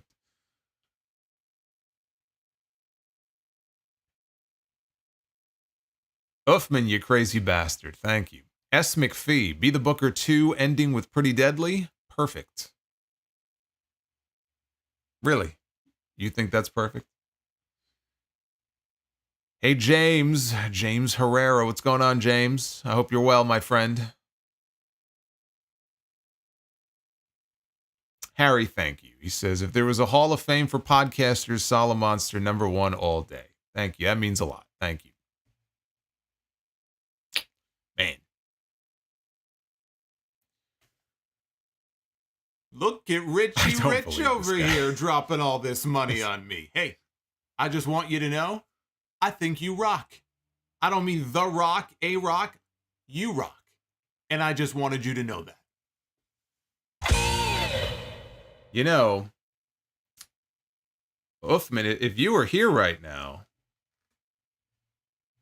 I would have to, it would be a competition here. I would have to decide between Uthman and Silver Tower who gets the winged eagle, you know, because you've certainly earned the right to challenge for it. Not that I'm ever going to give it to you, but usually it's hanging on the wall behind me, but I have it on the table over here, draped over the table next to me because I put that belt up on the wall. So, but here it is. It's right here. Get a good look at it. If you were here, I would bestow upon you the Winged Eagle Championship. My favorite title design of all time. There you go, right there. Nothing better, man. Truly nothing better. Truly. It is truly a beautiful belt. It really is. But Uthman says, woo wings. He's having some wings as well. Luis is dropping a 5. Send my girlfriend to the Shadow Realm. Pretty Deadly versus the Dark Order would be a main event for a show for a high school gym. Look at Richie Rich over here dropping all this money on me. Hey, you know, I just want you to know, I think you rock. I don't mean The Rock, A Rock, you rock. And I just wanted you to know that. Uthman says, I got my own winged eagle with the WWF block logo on it. Yeah, you know, that's the one thing I wish that this had. But the funny thing is, you know, the big eagle that you see above my shoulder over here, that has the scratch WWF logo. That one was purchased. I mean, my God, I was still in college, like in the early days. That's when those belts first started being manufactured, like the real replicas, not the foam belts. So it's got the F in the scratch logo there, but the block logo here does not have the F, unfortunately. So, oh God, this thing is. Say his name and Oh my God, are you kidding me? I believe in the monster. Are you kidding me? I believe in the monster. Cause they love him in London, in Paris, in Tokyo. It's 2 o'clock in the morning. Scotland, and Canada, and Mexico. They say, I believe in the monster. I believe in the monster. David Thiering with another $150 super chat bomb. Yowie wowie. That is the third one tonight. He opened the stream with 2. He closed with 1. Putting the bookend on it. Let's end tonight just the way it started. Have a good night, Solo. David, you started this night in a way that certainly put a smile on my face before I even said a word. And I'm indebted to you, sir. That is incredible. That is incredible. But you know what? David is here, as many of you are. David is here every single week, nearly every stream, if not every stream, showing love and support. And especially on those weeks, and this week, I will tell you, this week and this weekend was one of them, where there's a lot going on, and not even just wrestling stuff, but just life stuff. I am the Lord. Shut the fuck up.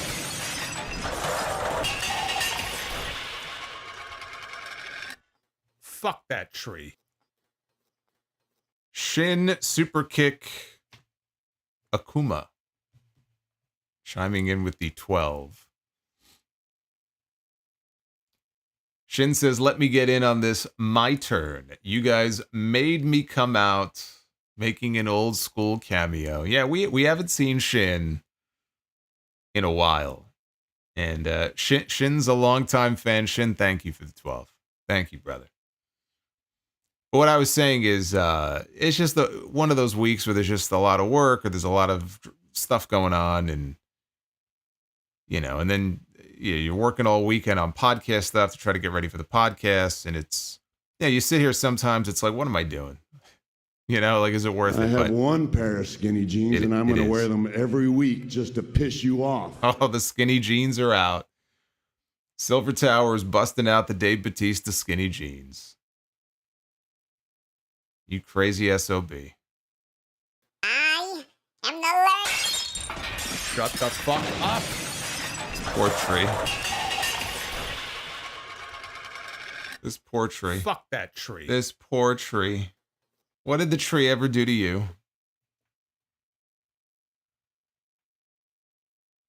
So anyway, that was my way of saying thank you. Because when we have streams like this, it really makes it all worth it. Trees, he said. Retro KOH said trees. Yeah, save some of those trees for Wednesday when we see the actual learning tree on TV. I don't know. Well, Jericho he's been announced already. He's wrestling Orange Cassidy. Oh, joy. He's wrestling Orange Cassidy on Dynamite Wednesday night. I can't wait. I can't wait. Is it safe? Uffman says, apparently one can only spend a total of $500 in Super Chat. Is that the case? I thought you can only send 500 at one time. I didn't know 500 was the total allowed from one account in one night. Are you sure about that? I don't know all these YouTube rules, all their rules and regulations.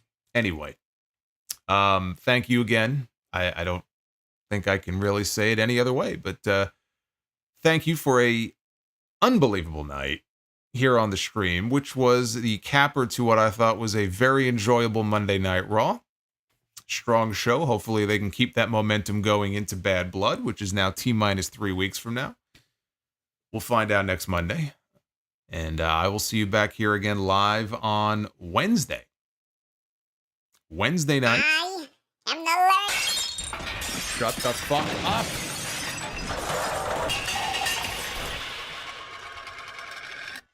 Fuck that tree. Luis, of all people, is going to get the last word. Says, hell, why not? F that tree. Luis, I agree, man. I agree. You and I are in agreement.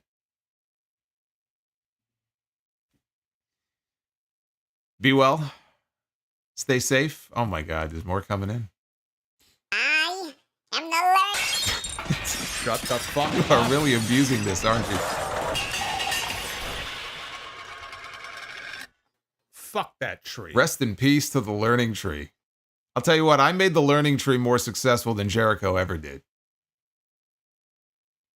I think that's safe to say. I did what Jericho couldn't do. I got the learning tree over. Buffman said, try to send another 100 and it didn't let me. Yeah, that's strange. That shouldn't be. That shouldn't be. But you know what? That's YouTube. Sometimes it gets a little wonky. It's to be expected.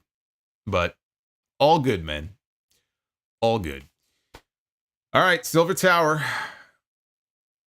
10 gifted memberships. Look at all the new members here. Wendell Bobby, AJ the Snipe.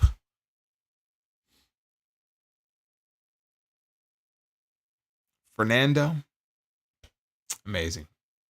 Silver Tower has the all-time record. Has to have the all-time record. Has to. Has to. Well, Silver Tower, don't be a stranger, man. I mean, it was good to see you tonight.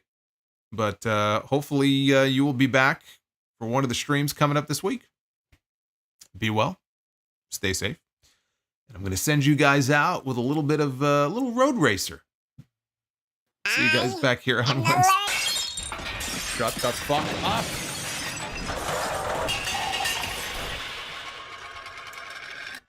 Fuck that tree. JR says, I was the 30th tree in night 1 of the learning tree. More trees. I remember that night.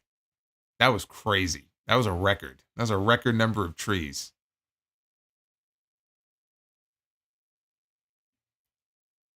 I'm gonna escape now. I'm gonna go. Oh my. I'm the Shut the fuck up.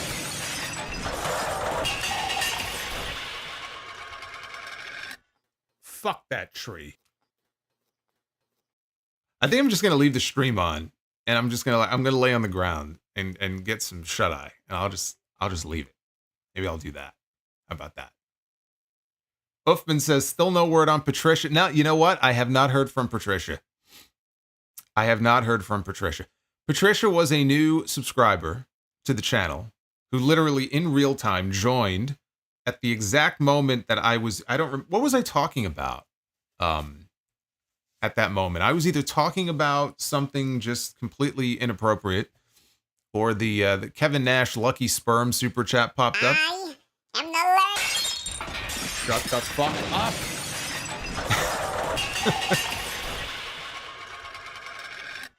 Fuck that tree. And then I said, that's probably the end of Patricia. I don't think that we're going to have... I think Patricia was just like subscribed and then click unsubscribe. Yeah, no, I haven't heard from her, unfortunately. Ricky, thank you, Ricky. Ricky, have a good night, man.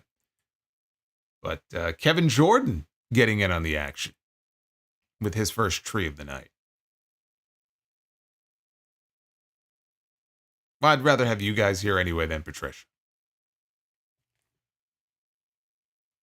Take the camera to sleep? In bed with me? No, you don't want that. You definitely don't want that.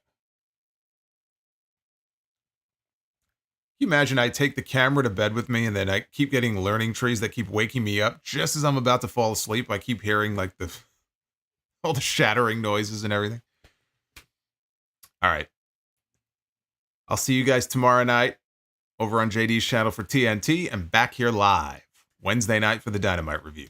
Take care, guys. You guys are amazing.